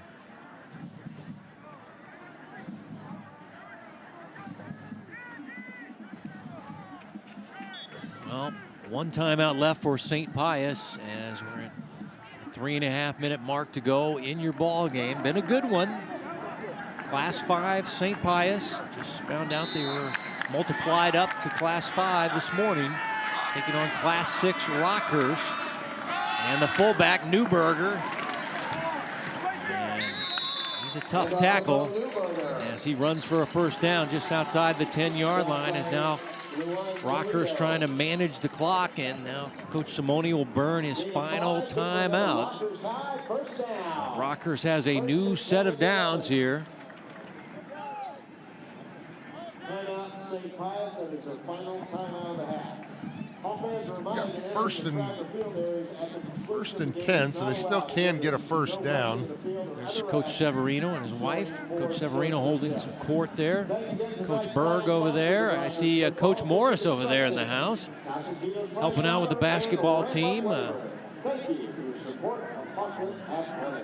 Yeah, a few W's there for Coach Severino. 345, 7 state titles. Talked to Coach Morris before the game. Said I wouldn't miss it.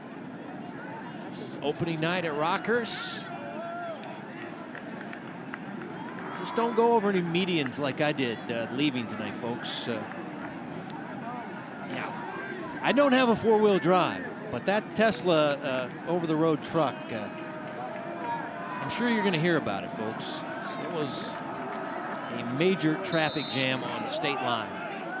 Check into Spectrum News later. Yeah, about the bottomed out Tesla over-the-road truck driver blocking State Line there. Cut back run, Von Fahm fighting toward the end zone, and he's in. Touchdown, Rockhurst. Backing his way home, Von Fahm. Touchdown, Hawkland.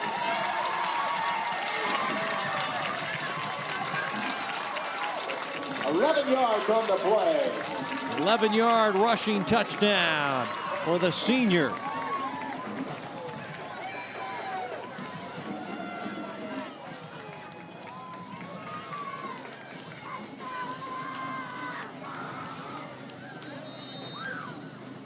And let's see, the 2-point conversions, 0 for 3, and let's see, no kicker. Yes, they will go for a 2-point conversion again. Was told the kicking game has struggled. That's why they're going for 2-point conversions. Toss sweep, and they're 0 for 4. Yes, nice work there by Holman. Jamel Holman, the nose guard, number 90. They say is an up-and-comer in their program, but let's go back to the touchdown and Fahm. And he got near the goal line and said, I'm just going to back in and take the defenders with him for the 11-yard touchdown run. Well, you know, that's the luxury that Rockhurst has. 3 running backs, and Fahm comes in there with fresh legs and just able to muscle his way into the end zone. It's going to be a luxury that Rockhurst has this year, is 3 good running backs, obviously able to. Well, there goes the legendary Stephen St. John. Yeah, he's probably just saw the Royals score and sees the St. Pius score, and it's 9th place. 45 yards, Fahm the 11-yard touchdown run, yeah. So he said, what was he say? He was going to sleep on the field if they won. Oh, wow. I'm telling you, that field turf ain't too bad, really. I mean, Rockhurst was the first school to get it. I remember people, oh, Rockhurst, they got field turf, man. That's because they're a bunch of rich guys over there. I'm like, and now everybody has field turf. You know why?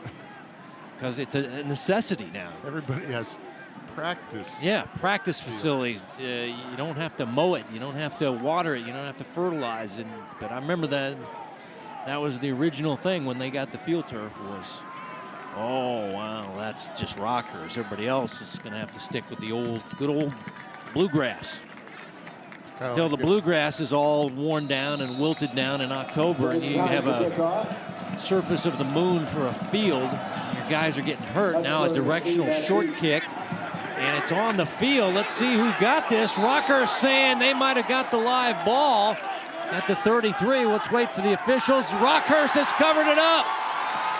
Rockhurst has covered the football. Bud Fallon, number 14, as the player that was trying to cover it for St. Pius is shaken up.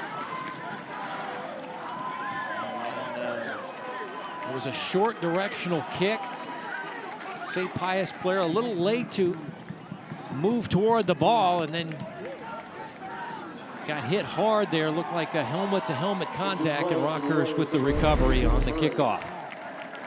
And it's kind of in that no man's land, and you see the backspin. Yep, there you see the, yeah.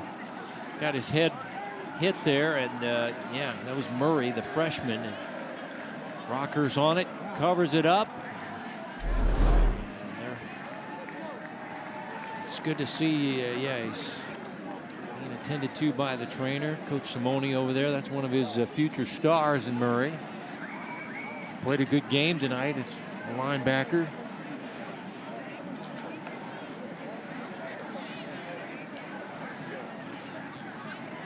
It's one of those situations you expect the ball to be soaring over your head going to one of the back guys. All of a sudden, wait a minute, that ball's right in front of me. Now I've got to quickly respond to it. And it had backspin on it. Yeah, and then he got sideswiped by a defender. Yeah, it didn't help him. The ball bounced away from him. Rockhurst recovered, and now the fans give him a nice round of applause as he will leave the field. Rockhurst takes over at the 33-yard line, leading 24-12. How do you think Coach Donahoe will assess this game? There was some good, some bad, and some ugly. I'm stealing a movie title there, a Clint Eastwood movie title, but I think we saw all three of that tonight. Yeah, I think, you get a win week one, and, it's a bonus. Yep, that's a good point. And you've got a lot of young guys out here getting, their first Friday night experience, so definitely take the win, but you got to give a lot of credit to St. Pius. They came in here and gave it about as good a chance as you could. Yeah, Fisher on the first down run inside the 25, near the 23-yard line. He's close to a first down. They'll give him the first down. 10-yard run. Fisher over 100 and a touchdown tonight. Good for a Rockhurst high first down. Lewandowski's had a good night. No timeouts for Coach Simone, so Rockhurst will continue to manage the clock. Put their record at 1-0 after the heartbreaking end of their season last year. Liberty North 1-point overtime loss, and Liberty North goes and destroys CBC in the championship. So you can't do the comparison, but if Rockhurst was in Liberty North's shoes, you'd think they would have done the same damage to CBC. I know you can't do that, but it's Fisher another run. 4, 2nd and 6 at the 19. Second down and 6. I think there was some general concern for the Rockhurst coaching staff in playing St. Pius. They knew that when St. Pius said, let's play, yeah, they called Rockhurst that they were going to bring it. And they did tonight. Running play. Cash Lewandowski. There's a name to remember. I've been hearing about this guy for a while.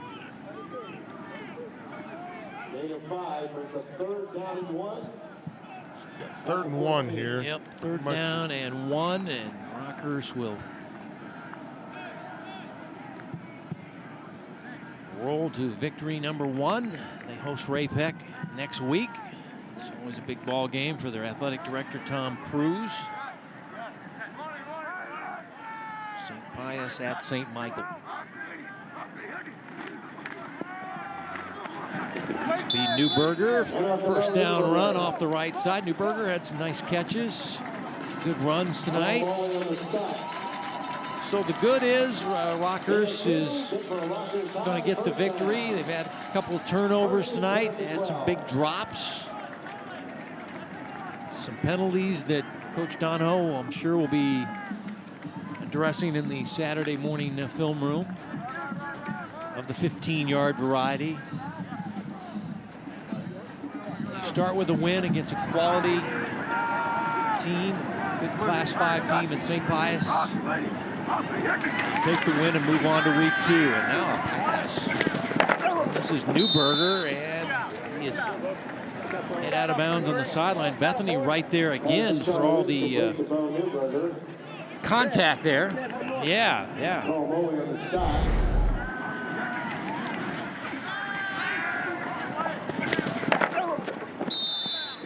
Some grunting and groaning there.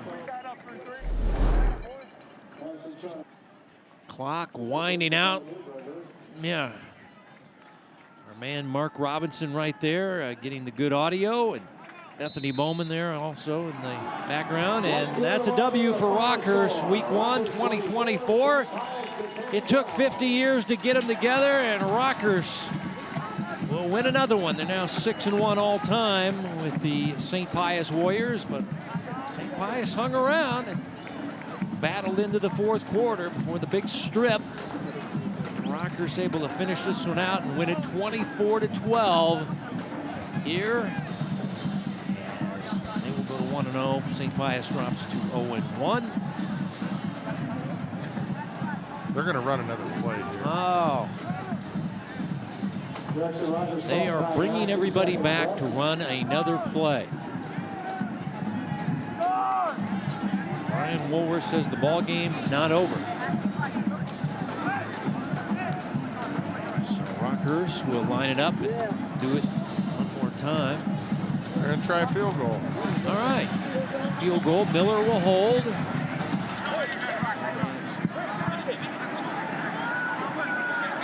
This is Oliver Priestland. We'll try a field goal to 25 yards. Miller, and now the hold is bad, and St. Pius picking it up.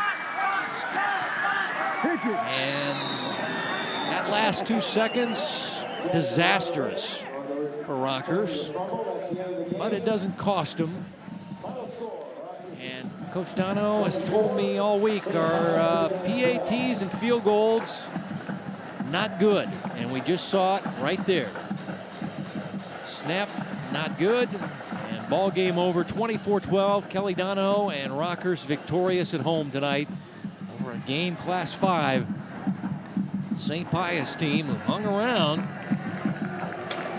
Big strip, Johnny. I think that was the big play. Lewandowski got the strip. Nelson got the catch. Rockhurst capped it with a Von Pham 11-yard touchdown run. They win it by 12. 24-12. IV postgame right after this.